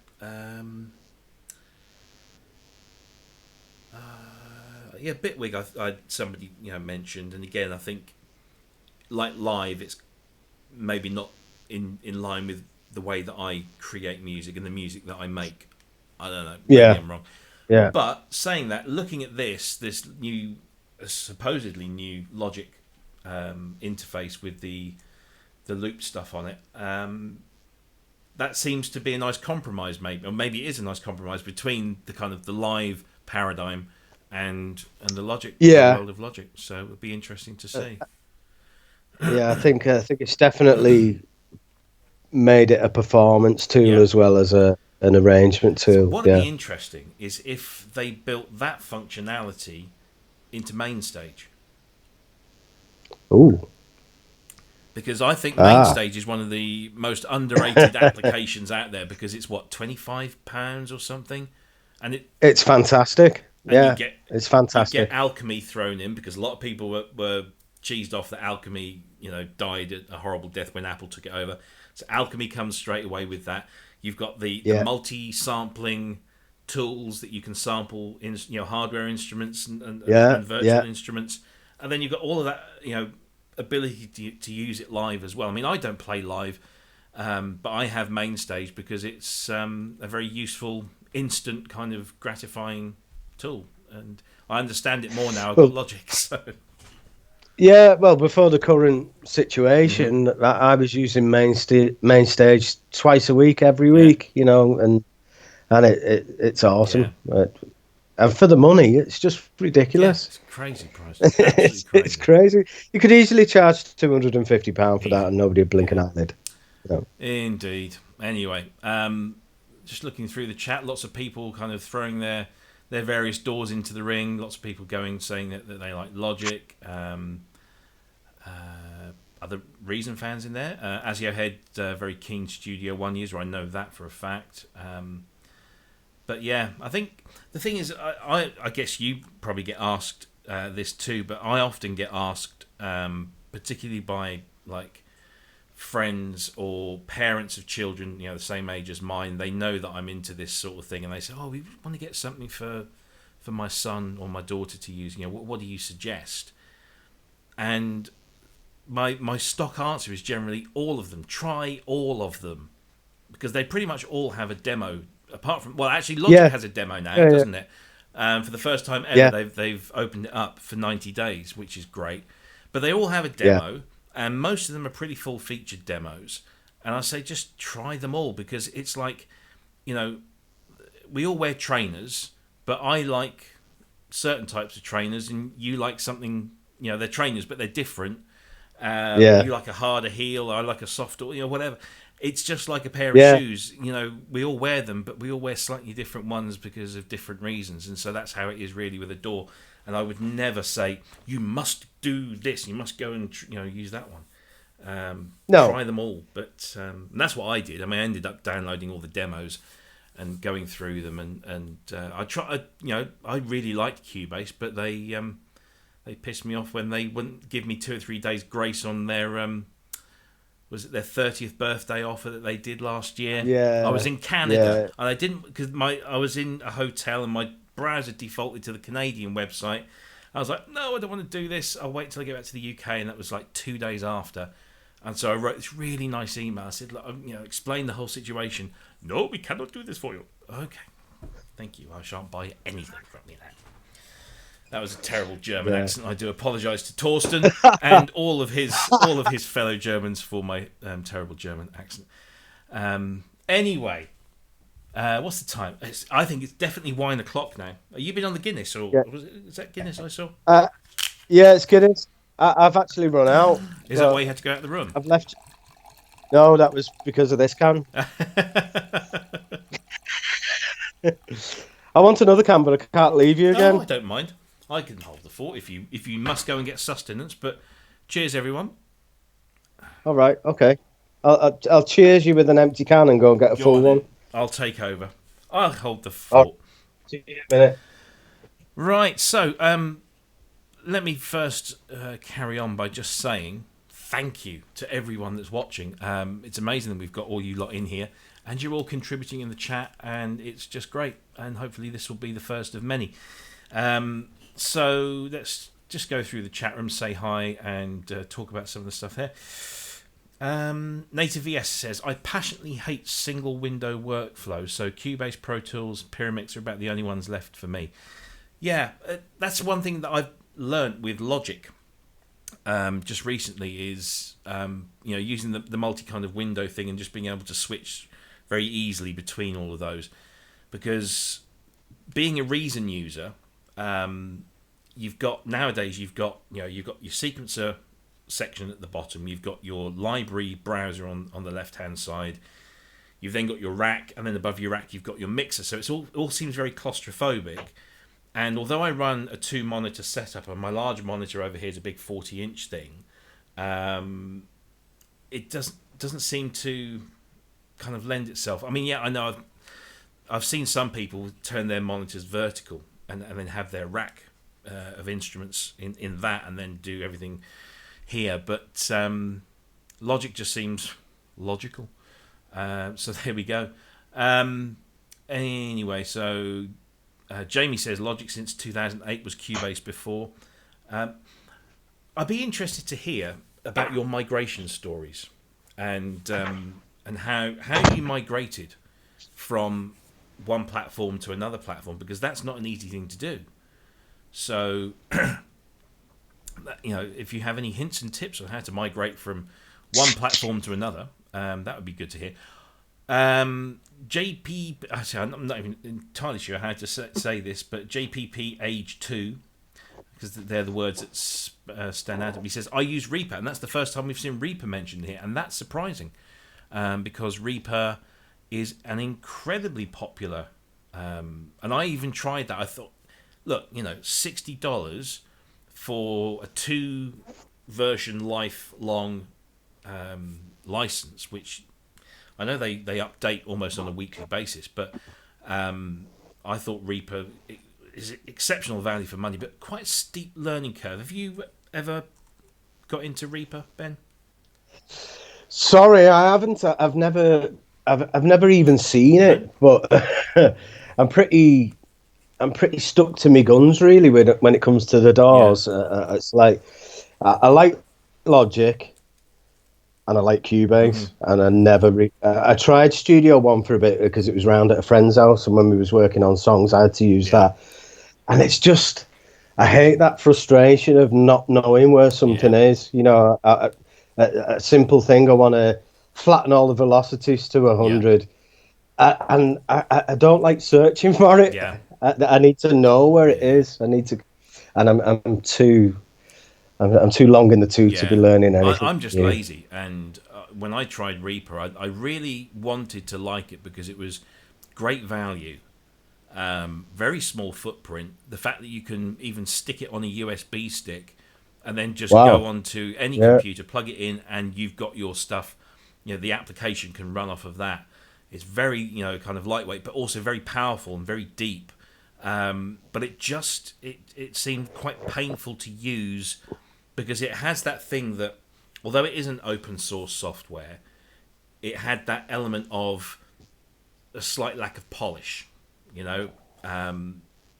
So you can skin it, which is nice, and there are some amazing skins out there that make it look, just brilliant, and it has a very kind of traditional layout. So it has a Logic stroke Cubase stroke Pro Tools type layout, and they're all fairly Yeah. similar, with the Yeah. time clock at the top and the buttons over here and what have you. But yeah, I think the learning curve's quite steep. I used to do some stuff for like an internet radio station, and we had contributors from all over the world, and we had some people in America that weren't very familiar with audio recording, and they wanted to record some jingles and stuff. And we said, why don't you try Reaper, because it's on a shareware license, so you can use it. Although you should pay for it, but if you're only going to use it for one or two occasions, then you don't have to worry about it. And you can then take your music bed and put that on one track, and then record your audio, your narration, and put that on the next track. And we tried to explain it, and these poor people were just like, oh, just can't do it. And I was struggling. I thought, oh no. In the end, it was simpler for me to say, record your audio in the best possible quality, send it to me, I'll do it, because I can then just fly about in whatever tool I'm using at the time. So yeah, it's but your door is like a pair of shoes. It's very unique to you, and there is no right or wrong answer, I guess. So let's go on to the next topic, because we've got about half an hour or so left. So this one is interesting. I think we might have discussed this before, but let's have a look at it a bit more in depth, because there is some video to go behind it now. So All right. this is CME's WIDI Master, and WIDI Master is their wireless MIDI over Bluetooth, and this looks like the final production units, and they look very sleek and very slender, and don't look like they're going to take up a huge amount of space. And I was attracted to this because of my room layout here. This is a bedroom effectively. So there's a bedroom, the bedroom door, there's an ensuite bathroom over there in the corner, and there are only power sockets on 2 of the 4 walls. And there's also there is a name for it, but the roof cuts in. So like the wall that's to my left, so I'm gesticulating and you can't see what I'm doing. So the wall that's over here, so the other side of this microphone, only comes up about 4 foot, and then it starts sloping in. And there is a name for it. I can't remember what it is. Right. Yeah. So I can only put tall stuff on one side of the room, and that just happens to be where the fairlight is over there. And there are no power sockets on that wall. They're either the other side of the ensuite door, or they're under my desk here in this corner. So I have to Right. run extension cable. So if I move, you can see there's an extension cable just there running across the floor in front of the door, which is coming from a unit over here that then plugs in over on this wall. So it's a pain in the arse, and so I'm looking to reduce all of my cabling. And I thought, oh, wireless MIDI over Bluetooth. That might be an idea, because I'm going to. Well, I've just ordered a Jasper's 6-tier stand, and it's going to go there. Right. So I want to MIDI up all of those keyboards, and I'd rather not have 12 MIDI cables plus 6 or 7 power cables running into a block behind there that then gets plugged into a single socket over there. You know, I don't want to drain. Yeah. So I thought, MIDI, wireless, interesting. And these guys seem to think that they've cracked it. Oh, doing some silly things here. So they think that they kind of cracked it and got it down to a really good low latency level. They have been very, very cautious in making their claims. And that fills me with confidence, actually, because when a company comes on and says, oh, yeah, we're going to do it, and it's going to be, 3 millisecond latency, and then it turns out it's actually 30. But they're promising ultra low latency as low as 3 milliseconds. But they, in the development process, because this was it wasn't really a Kickstarter project, but it was like a pre-order thing, and the amount of stuff they've sent you say, look, we are not promising you this. We want to try and achieve it, but it's we think we can do it, but please be careful and be mindful before you order. So they've been really upfront about it. But it's point-to-point MIDI connectivity. So basically, if you want to, when you plug one in and turn it on, it becomes the master, and then anything else that you plug in after that will slave to that one. Well, that's how I understand it to work. So would the master go into? So I've got a bit of difficulty understanding this.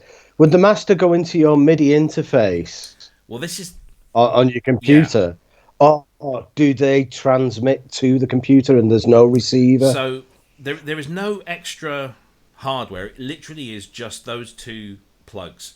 So Right. The larger one, I think, goes into I can't remember which way around it is now, but so they all derive their power from the MIDI socket. Now there That's are great. some devices that don't put power on both sockets, they only put it on one. So they've had to design it in such a way as that you can use it on pretty much any MIDI instrument. But really, I think its main use is for, it's like if you want to control, so you got two synthesizers and you want to control the other one from your main controller, say for example, or synth, then it's kind of point to point, and you can just, I think it's the first one that powers up becomes the master, and then every subsequent one is a slave. There doesn't appear to be any kind of app interface, although that has been mentioned, but there's nothing at launch. It's all automatic. They pair automatically, which is a feature of the latest versions of Bluetooth. They're very low power. They support both 5 volt and 3.3 volts on the MIDI out. MIDI out is the one that supplies the power. Easily firmware upgradable. It just sounds like a really cool idea. But as you've just said, my concern is how do they communicate with your computer or your interface? So I've got a Yamaha multi-port 256 channel MIDI interface. So if I load each MIDI in-out port on there with a pair of these, how am I going to manage those connections? I know, yeah, that's it. It's yeah, interesting. I've got 8 on the motor and 16 on this Yeah. other thing. I'd have them everywhere and they'd all. Well, they must have channels or something, mustn't they, to operate on? Yeah, I'm not entirely sure how it's going to fully work. But I've bought, or should I say, I've pre-ordered 4 pairs. because they did this crazy, and you can everybody can still get these. So basically, they're selling. They want to sell them for $59 a pair. So one pair, the master and the slave socket. So yeah, basically what you see in this picture here, $59, which I think straight off the bat is a really nice price. But if you pre-order now up until the end of April, you get $30 off. So for $29, even if this doesn't work the way I want it to work, but does give me, say I get my MS-101 and I want to do keytar stuff. If it gives me just that's fine. That's all that's all I would need. But if I can get some more out of it, I mean, they're talking about, you can put it into some of the examples you see here on screen. So they've got a picture of the Akai EWI wind instrument MIDI'd up to a synth. That's great. They've got a keytar MIDI'd up to a Moog Sub 37. They've got a keyboard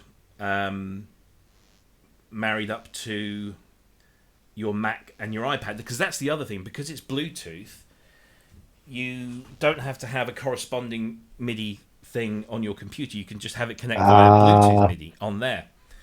So right, it sounds really intriguing, and I'm actually inclined to maybe take advantage of this offer and buy a few more pairs, just to get the bargain price. But what do you think?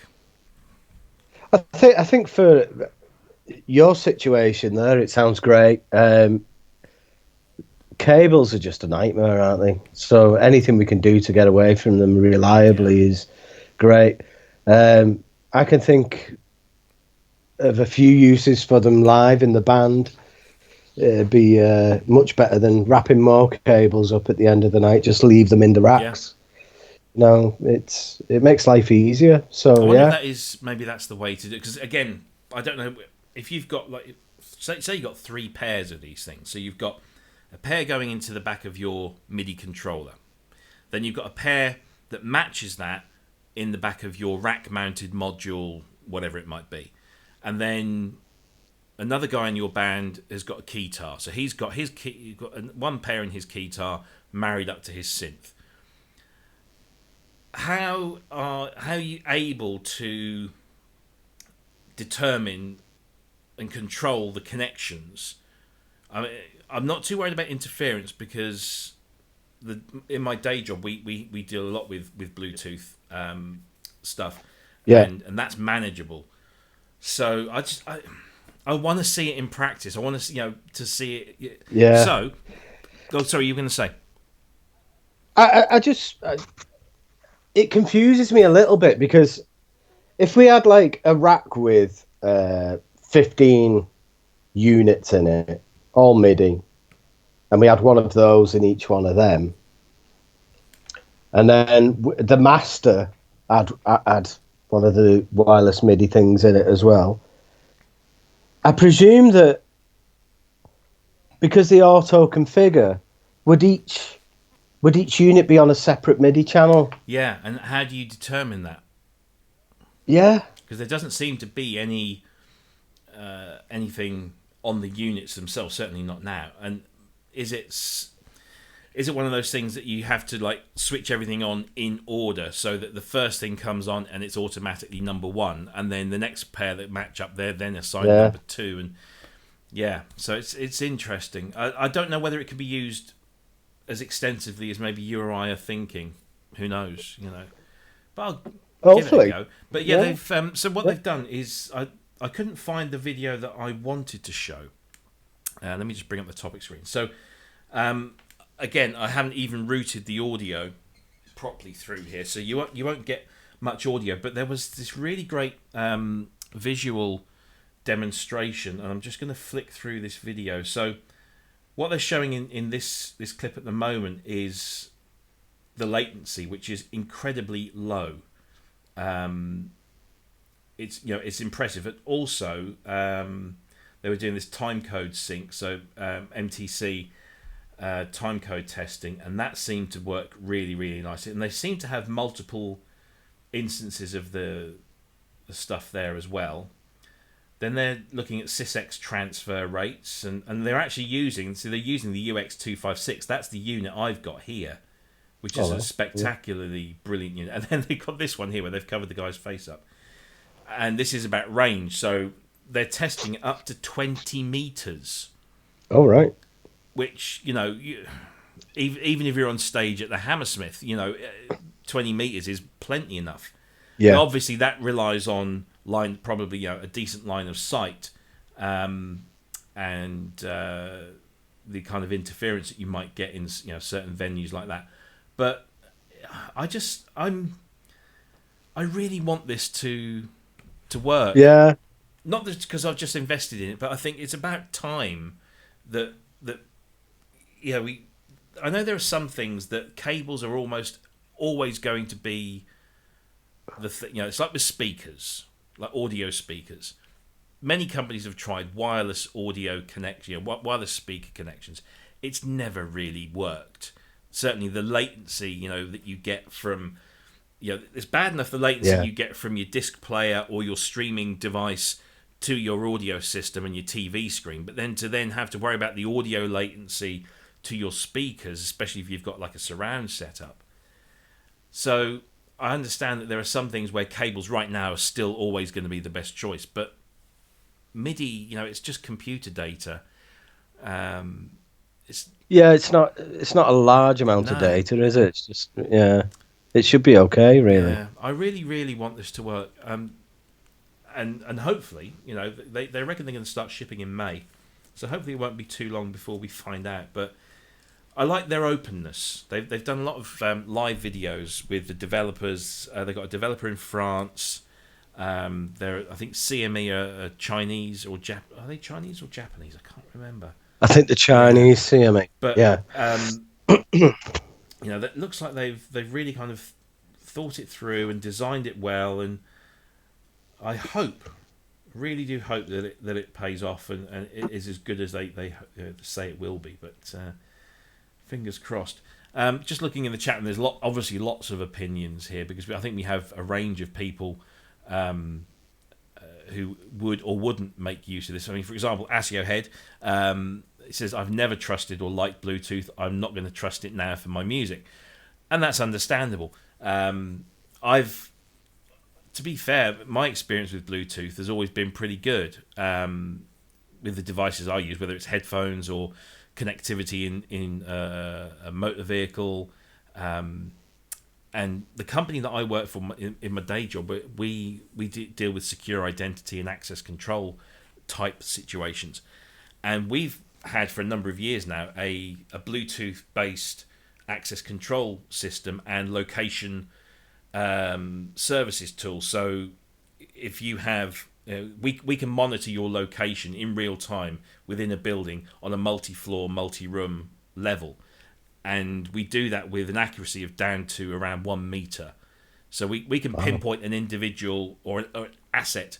So whether it's a human or whether it's a mechanical thing or something, we can pinpoint them down to about 1 meter. And we also have a service where we live stream performance data from stuff.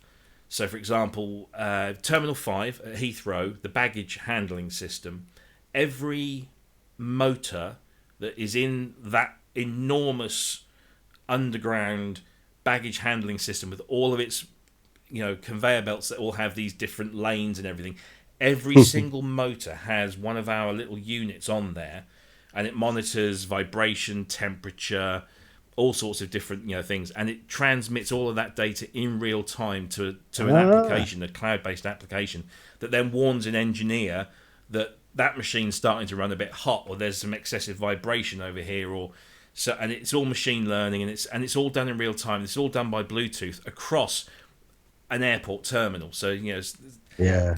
And so I know that in the right hands, Bluetooth is an incredibly powerful tool. Obviously, that technology is not brought to bear on something like this, but it's I get where Bert's coming from with that comment, but I think maybe he might be changed. I don't know. Yeah, the platform's sound, but it's the implementation that makes all the difference. Exactly, it's the firmware really that makes the difference. The technology is pretty damn good. Native VS says, I don't have any good experiences with CME. That would put me off, apart from the fact that it's Bluetooth and I avoid it as much as possible. Could be nice for a keytar though, so I think that's clearly an obvious candidate. Jamie's wondering if there's a MIDI hub, a bit like a USB hub, where you could use the Wi-Fi. You could set it up. I thought exactly the same thing. And maybe that's next. Maybe that's the next thing down the line. Marshall says, "Don't Yamaha make something like this?" And they do. And I don't think that worked particularly well, but that was a few years ago. So obviously Bluetooth has come on. We're now at version 5, and probably going beyond that soon. So I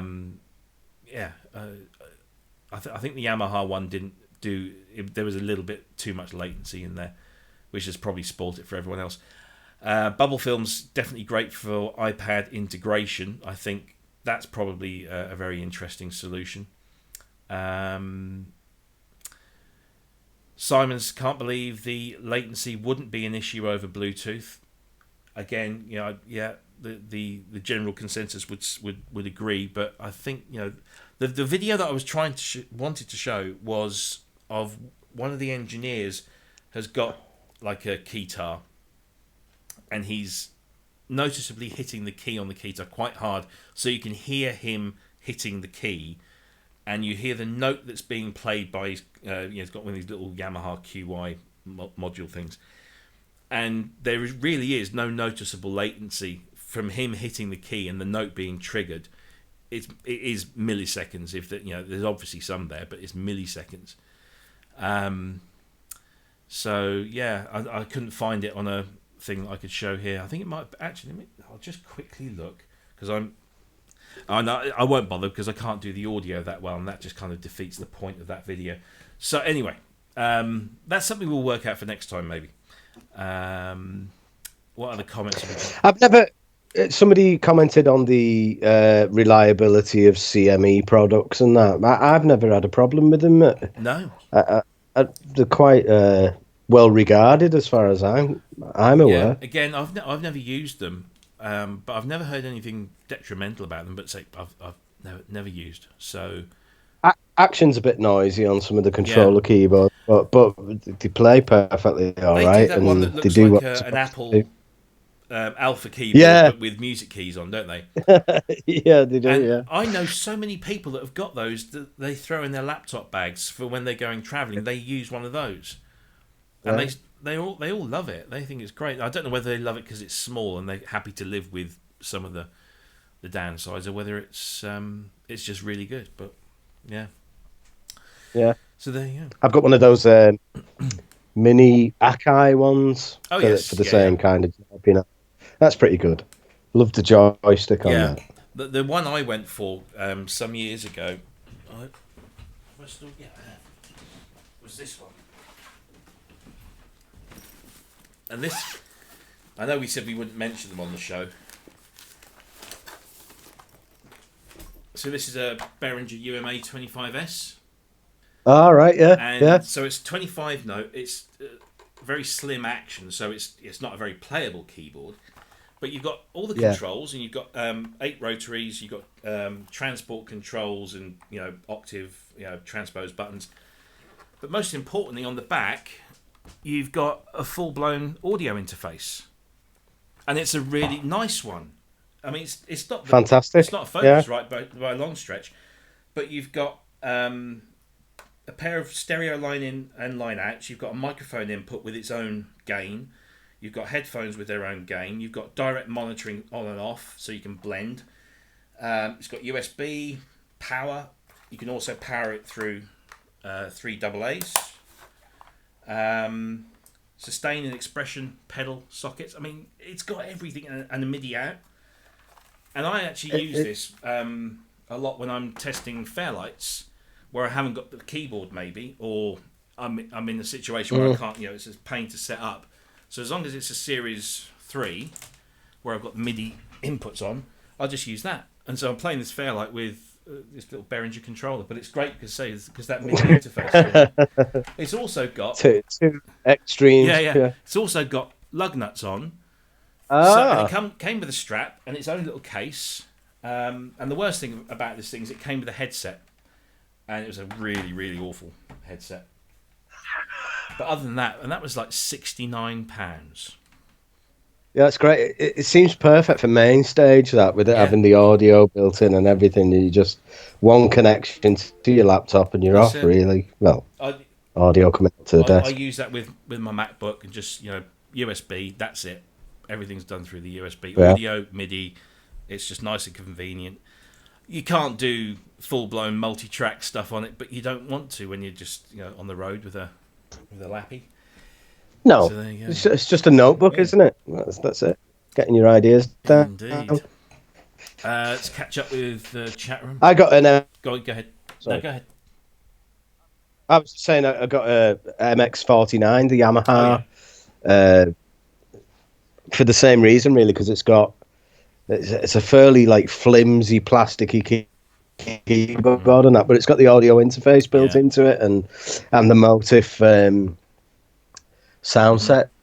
So that's good value for money, that, if anybody's looking out for something like that. It's a cracking audio interface keyboard combo definitely for live. Yeah, there's some really good options out there. Because I've got the Arturia. Just probably if I move that way, it's at the back. It's one of the keyboards that's stashed on the wall at the moment until I get my Jaspers.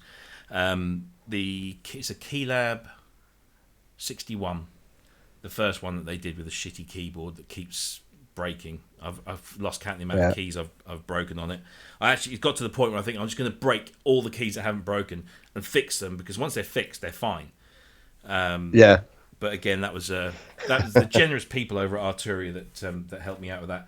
But it's because I love the way it integrates with V Collection. On the display, everything displays on the display on the hardware, which is really nice. But they've upped their game in their controller business as well, so they do some really good stuff. And I've got the MPK 49 Akai with the pads that I've loaned to my son, because he's got the pads on it. He can do all this. He just hooks it up with Logic, and it's built like a tank. Absolutely built like a tank. But very nice indeed. I think I want to get another controller, but I've always hankered after a nice 88 weighted proper thing. But I've just got no room for it. So that's my problem. And the thing is with that DX5, it's a 76 note, so that's kind of almost there, and it's a lovely, lovely keyboard. But because it's the DX5, there's a slight drop in the MIDI velocity value, so it's not too bad, but it's noticeable. So never mind.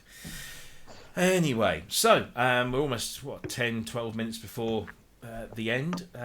Anything else you wanted to bring up? Me? Well, we mentioned soundtracks before, and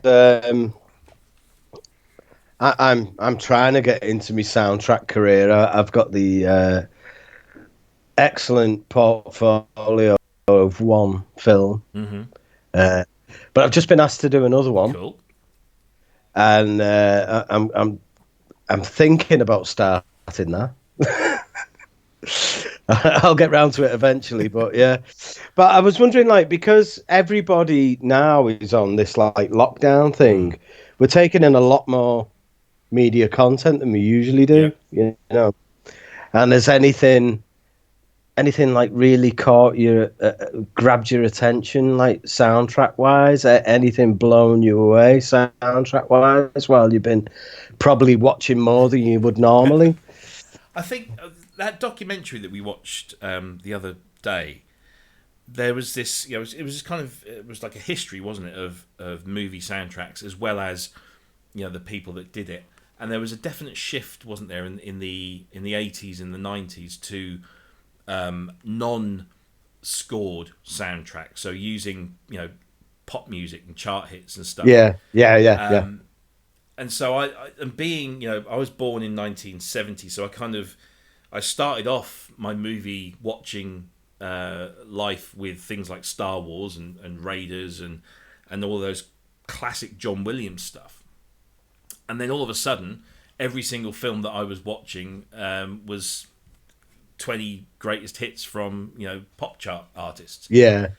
But I love movie soundtracks. I mean, my dad was a huge, being Italian, he was a huge spaghetti western film fan. So when he came over to the UK in '69, I think it was, we were one of the first families to have a video recorder.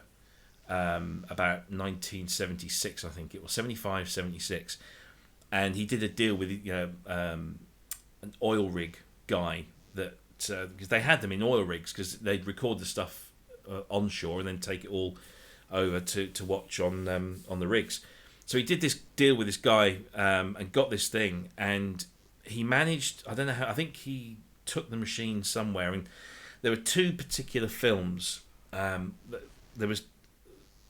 The first one was called They Call Me Trinity, and the next one was Trinity Is My Name, and they were, I think they made some more, but they were proper Italian spaghetti westerns where everything was overdubbed, but the music was just incredible. It wasn't Ennio Morricone, Sergio Leone kind of stuff, but it was really great. And then because of that, I got into Morricone and those, the Dollars trilogy and stuff. Yeah. And that is just amazing music. And even now, it gives me goosebumps. I don't even have to see the film. It's just the music. Yeah. It just gives... Oh, yeah, it's incredible. Brilliant. And I've always aspired to be, in my own personal compositions, somebody who composes what I would, I guess, call cinematic music. So music that evokes an image or an emotion, because I've never really done singing. In any of my stuff, so it's all instrumental. So it's always been that kind of thing. And I'm a huge John Williams fan. And when you see some of the guys like Alan Silvestri and Danny Elfman and all of those, who do some amazing things, and I was just blown away by seeing how many composers there are now that are still producing proper orchestral movie soundtracks, which I think is great because I think it's inextricably linked with film and cinema. You have to have you can throw a chart hit here and a chart hit there, but you've got to have that emotional stuff. And I mean, what have I been watching recently? I'm trying to think what well, obviously the Star Wars stuff is always great. Yeah, it's brilliant. And then the stuff that Zimmer comes up with for various things, like Blade Runner 2049, I thought was rather good. I like what Clint Mansell does as well. He's done some really good stuff.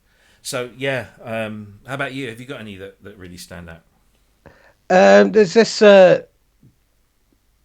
thing on Netflix at the minute, and it's a little bit kiddie, really. It's like kind of a horror. But childish horror, right. magic kind of thing. And I watched the trailer, and I thought, wow, that soundtrack is like totally on point. It's like every like action seemed to be complemented by the music, and it was almost like, I go as far to say it's almost like a masterclass in a soundtrack, because there's parts in the when I had to watch the program to analyze the soundtrack further, and there's parts of it where they leave the music out, and it just works so well, and then it's by somebody called Borrowdale. Okay, never heard of them, but definitely one to look out for, because that's a great piece of work. That Marshall's just in the chat room pointing out Fight Club, which God, it is. I mean, and there has been this emergence of really deep electronic music. So what was it? Who was it? The guy that did Titanic, who's no longer with us. what was his name? I can't remember. He did everything on. I mean, even most of the Titanic score was originally done just on synthesizers, and then went in and scored it and did various things. But even in that documentary, they were saying that he was just playing stuff on piano and it just went straight into the movie unedited because it just fit. It was perfect. It was that good. Yeah. Native VS has mentioned on Her Majesty's Secret Service was one of the first uses of a Moog in an orchestral score. Didn't know that. Yeah, and that's one of the best older Bond films.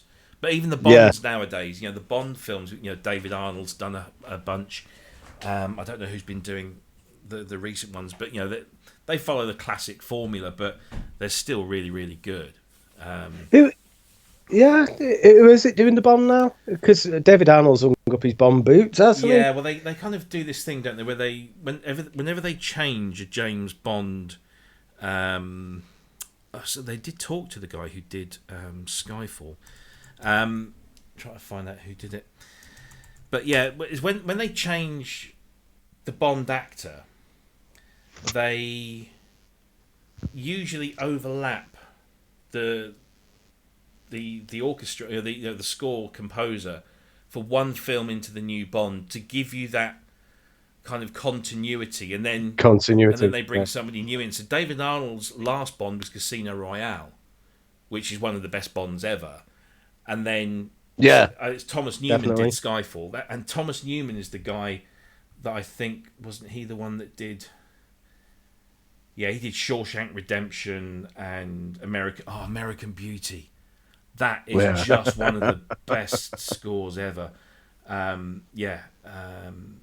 Is he the one that's no longer with us? I can't remember. Thomas Newman. Doing all my research right here online. No, Thomas Newman's still alive. I've killed him off too soon. Of course, he did 1917, which I think Mickey mentioned in here. I've not seen the film. Oh right, yeah, I've not seen it. So I'm just going to correct myself. James Horner. So James Horner, right. He was a complete synth head, and did a lot of his stuff electronically. But of course, you got people like Vangelis, who's done a number of scores, and Hans Zimmer. He blends synthesizers and orchestral stuff so very, very well. I have a huge amount of time for Hans Zimmer, and of course, he's a member of our group. He is. He might even be watching now. Guten Tag. Oh no. And Danny Elfman, of course, is another one of my favourites because the breadth of his stuff, that he's done, from the Simpsons, right through to all the Tim Burton stuff, and it's so good. It's just so good. It's so well matched, that Tim Burton and Danny Elfman together, isn't it? You get a director and a composer that just hit it off. Yeah. Williams and Spielberg, Williams and Lucas. Yeah. Elfman and what's his face? Whose name has just completely gone out of my head. Tim Burton. That's the one. I'm only on my first glass. I'm on my third can. Oh dear, you're holding up well. What's the time? Oh yeah. So yeah, there's some great stuff out there. And I always like it when, another one, Atticus, what's his face, and Trent Reznor. Their score for The Social Network is incredible. I wasn't a massive fan of the film, but the score was fantastic. Yeah, no, it was good. Yeah. So what's his Atticus Rose? That's it. Oh, that the Cloud Atlas score. Oh yeah, who did that? That was them. That was whoever made the film. Yeah. And that was really good. That was doing a John Carpenter doing their own score. John Carpenter. Oh no, yeah, he's just the king. Him and Ennio were the best for me. Because he did all that solo stuff, didn't he, a few years ago? And even though it's not been used in films, it could have just been lifted from a film. Oh yeah. Yeah. Again, massive gearhead, and his son does a lot of stuff on there as well now. So that's yes. Oh, we could go on. Bubble Films has just there's an apt name. Peter Gabriel's early stuff became so well suited for Birdie. and then of course his stuff on Passion as well. So Yeah. Birdie, that was an interesting one because he didn't, if I'm not mistaken, Peter Gabriel took songs from his own catalogue and then just kind of reworked them for the film. So they're like instrumental versions. They're instrumentals of songs on like his third and fourth albums, then used them on Birdie. But they fit so well. I mean, it was, why not, you know? Native VS. Now this is something. So right, my wife has become. I don't know whether your good wife has done the same, because you're such a gearhead as well. But my wife has now become quite well trained in identifying the Fairlight in its various uses. Yeah, So particularly when we watch Top of the Pops reruns, I'll be sat there going, "Oh look, there's Peter's Fairlight," because the guy that I do all this stuff with, Peter Wilk, back then used to hire his CMI out to Top of the Pops. Right, so, when Soul to Soul were on there, using a CMI, that's his CMI. But we were watching Rain Man the other day, and it's a great film, and of course it was Hans Zimmer's breakthrough scoring moment, and all of the score is done on a Series 3 Fairlight. Which is and it's, when you listen to it, you think, oh, that's really kind of bit dated and bit cheesy, but it's so good. It fits everything so well. And the other one that was, of course, Fairlight was Terminator 2. It was two Series 3s, did everything. Yeah, everything. Did it? Wow. That's Brad Fiedel. Yeah, and that's a score. It is, because not only is it That's a a cracker, masterclass in score writing, music writing, but it's a masterclass in using samples. When I did my seminar for Synthfest last year, we cracked open the various sounds that Alex Ball. Have you seen Alex Ball's documentary on Terminator 2? The 20-minute documentary. I haven't. No, mate. I do watch a lot of Alex's stuff as well, but I haven't seen that yet. As soon as we finish here, your mission, should you choose to accept it, is to go to Alex's webpage or YouTube page and watch his Terminator 2. It's about 20 minutes long. It's brilliant. I mean, it was one of those things where I think, oh, I wish I'd made that. I wish I was clever enough to have made that. It's so clever. Well done, and he explores the whole thing, and the drone that signals the arrival of the Terminator, that it almost sounds like a groan, is this brass patch that when you play it in the normal register, it's just like, it's a cheesy brass patch. Knock it down 4 octaves, and it's just, knock it down 4 octaves, and it's like, and it's just, of course. So we totally broke out that. We broke out the anvil sound, which is that tick, tick, tick, tick. And it's just, when you listen to that soundtrack now, you just can't escape. It's all Fairlight, and it's just amazing. And as Bubble Films points out, the first Terminator film was all analog synths, and it was just incredible. It's super. Yeah, superb. Great films as well. Oh yeah, that's the thing. I end up staying up late to watch these films, and I think, God, I haven't seen this in ages. And I think, even though I've got all these streaming services, straight on my phone, I got Amazon. It's only a $5 on the Blu-ray from Amazon. I'll have that. And I bought the whole Terminator package because I'd only got them. I bought the special edition DVDs in big boxes and stuff. And I thought, I can't watch the DVDs now because it's all high def, and the TV's a 4K thing. So I went out and bought the bloody 4K Terminator boxes, and it's just amazing just to hear the soundtrack again. Yeah. I think I'll rewatch it all. It's definitely good. Who else have we said? Tangerine Dreams, Firestarter. Yeah, that's a great Stephen King novel, obviously. Red Walks. Oh, hello, Red. Nice to see you in there. I didn't see you pop in there. Red frequents, obviously, Sonic State quite a bit, so he's come and joined us here. That's nice. John Carpenter did lots of Prophet 5. Yeah, he did. And he liked his Emulator 2s. I mean, there's so many good soundtracks. There's some awful ones as well, but... Yeah, but please go and watch. Anybody that's watching this, go and see Alex. I mean, all of Alex's videos. What's his Dutch porn star one? They're brilliant. What does this... does he get enough money through his Patreon stuff to do all? Because he must spend ages doing it. It's sickeningly good. I hate him. I hate him. Really do. Talking of Patreon stuff, well, we've kind of run over a bit, but who cares? So there's this guy I want to make everyone aware of. Now, I know that I always, whenever I get the chance to talk about FM, I do frequently. But if you've ever been baffled by FM, and most of us have, and still are, this guy, who's known as MadFame, he has a YouTube channel, but he also has a Patreon page. And he does patch tutorials and loads of great stuff. And most of it is around the DX7. And if you just subscribe for $2 a month, you get all of the SysX data. You also get credits in the videos, but I don't really care about that. But also for $5 a month, you get all the patch sheets as well, which I like collecting those because I'm sad.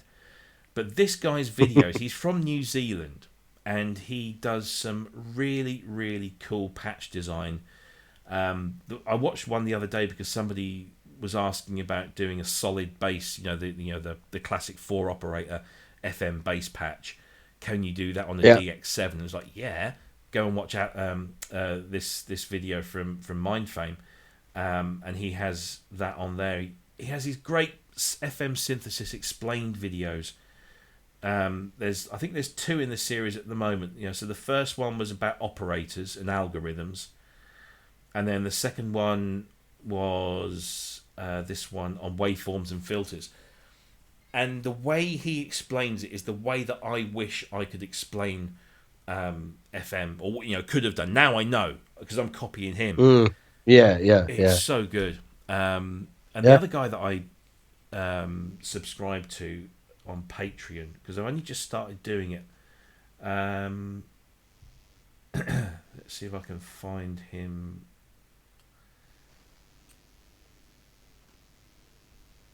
Where's my list of... here we go. Reverb Machine. Now, this guy is well worth following. So, Reverb Machine does kind of... deconstructions, should we say. All right. So he'll, for example, let me call up his... so he did this brilliant one on Tears for Fears on Shout. So what he does is he deconstructs the song into its parts, explains about the hardware that was used on the original, and then explains how he's recreated that. So, for example, the bass patch was done on a Prophet 5 originally, along with the DX7. So he explains how they blended the two and shows you how to recreate them using modern things such as Arturia's Prophet 5 clone and the DX7. Of course, there's the Fairlight bit in there as well, and all the other parts, the saxophone part, the koto part. And he breaks it down, and you go and you learn so much. And then he does this full recreation where he does the whole track himself, and it's stunningly good. And then that sounds good. Then you can download really the patches, which is even better for a lazy ass like me. And if you're a Patreon subscriber, then you get even more. You get more of the patches. You get some of the sounds as well. And he's done all sorts of stuff. He's got Comtrue's synth sounds, Drive synth sounds. He's done some really, really excellent work. What else has he done? He did a whole thing about the DX7, which again is how I found him.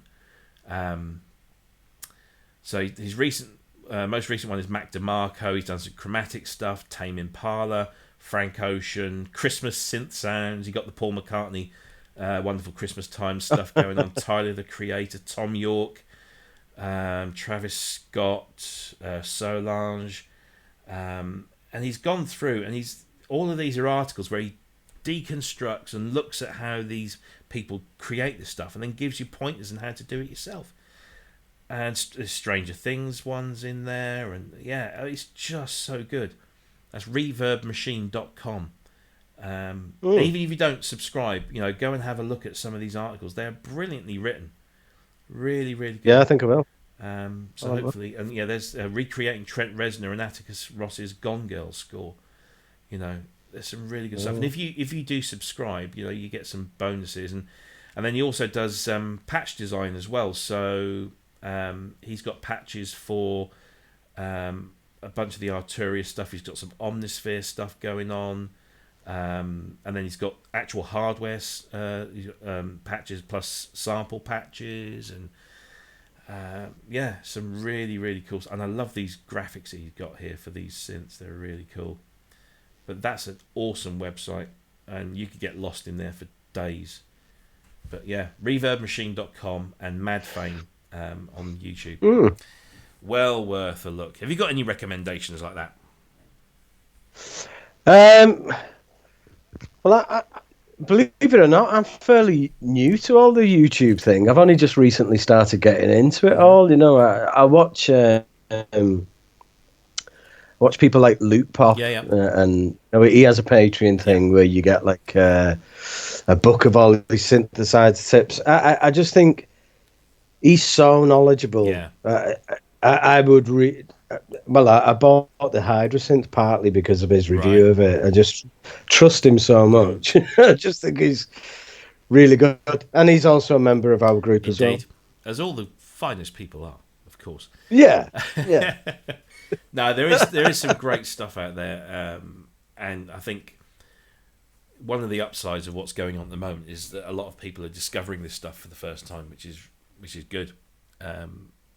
Because it can, if you're looking to kill time, if you're one of these lucky people, I say lucky, unfortunate maybe, who've been furloughed and have got plenty of time on your hands because you're not allowed to work, what better way to spend your time if you're this way inclined, to get some great advice and great hints and tips. Some great freebies on offer at the minute as well. Yeah. I got that. Downloaded that Roland Zen Beats the other day. Downloaded some sort of Moog thing. I'm not really sure what that was because I haven't had a go of it yet. But there's a lot of freebies. Yeah. The Chaosillator from Korg as well. It was the Moog Model D, wasn't it? That was it. Yeah. Which is very nice. And then what else has been free recently? So Synthmaster 1 has been either free or I think I already had that, but that's an amazing app if you're into it. I mean, I try not to get too into this because I know it'll be a bit like modular for me. I'll be buying all these bloody apps, but it's the sounds that some of these, I mean, it's just amazing. I remember, I got into iOS apps when I was doing work on this one, the Fairlight one. That was back in 2011, and even then, we were like, this is cool, but what people are doing with these apps is incredible. What else is? Because I just downloaded some stuff. Oh yeah, the Go Shred, which have you seen that? Go Shred Play. No. It's like playing a guitar, but wow. And then you've got a backing track. So let me just turn. This is terrible demonstration here. Really?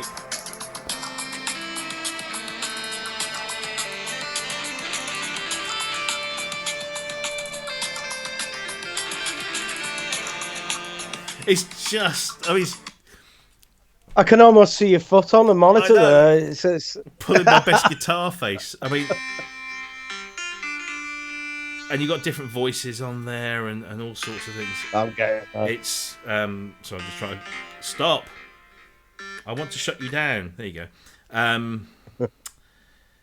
What else has been? There was Endless. Have you seen Endless? This is this new thing. It's kind of like a jam thing that you do with other people by Tim Exile, and it's just waiting. It's updating my jams. Strawberry, raspberry, boysenberry. There we go. So it's kind of like a loop-based thing.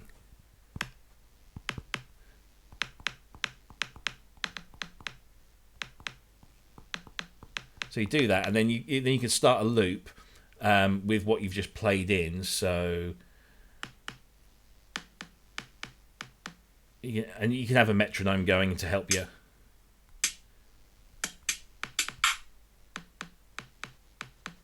It's not really working very well at the moment because I haven't got the but then you have notes. And you've got different synth voices in there, and you can do all this, and then just jam along. You can sing into it, so you can add vocal tracks. It's really, and everybody's stuck at home. Let's collaborate. Yeah. Let's collaborate online. It's a great, yeah. Is that cross platform as well? Could you work with somebody who had a Samsung phone I or? think I might be wrong, but I think there is an Android version. Yeah. I think there is. Yeah. This is another one that I've been playing around with, which is iOptigan, which is a recreation of the Optigan. It's like a Mellotron but used plastic discs. Yeah.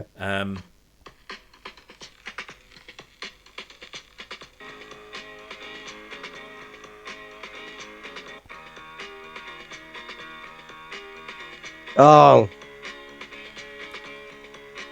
And it's one of those just silly things that it's like an instant Fatboy Slim, that isn't it? It's great. It's so good, and that was free. I don't know if it still is. iOptigan. Who's behind that? I know the guy that's behind that. Was it? I can't remember his name. Was it P Hicks? I think it might have been P Hicks. Yeah, it's just so much good stuff. And of course, we've got Logic Pro's got a 90-day free trial and a whole bunch of stuff. So there's no excuse to not go out there and make something. Get creative. Mm-hmm. Indeed. And on that note, I think we should call it a day, because we've been going for... I thought I'm going to be really good today. We'll keep it to 2 hours, but we've gone over by about 15 minutes. So that's okay. It flew. It did. It flew. It does, doesn't it? Yeah. Yeah. So I better go downstairs and make myself known. The wife's downstairs chopping firewood, waiting for me. Yeah.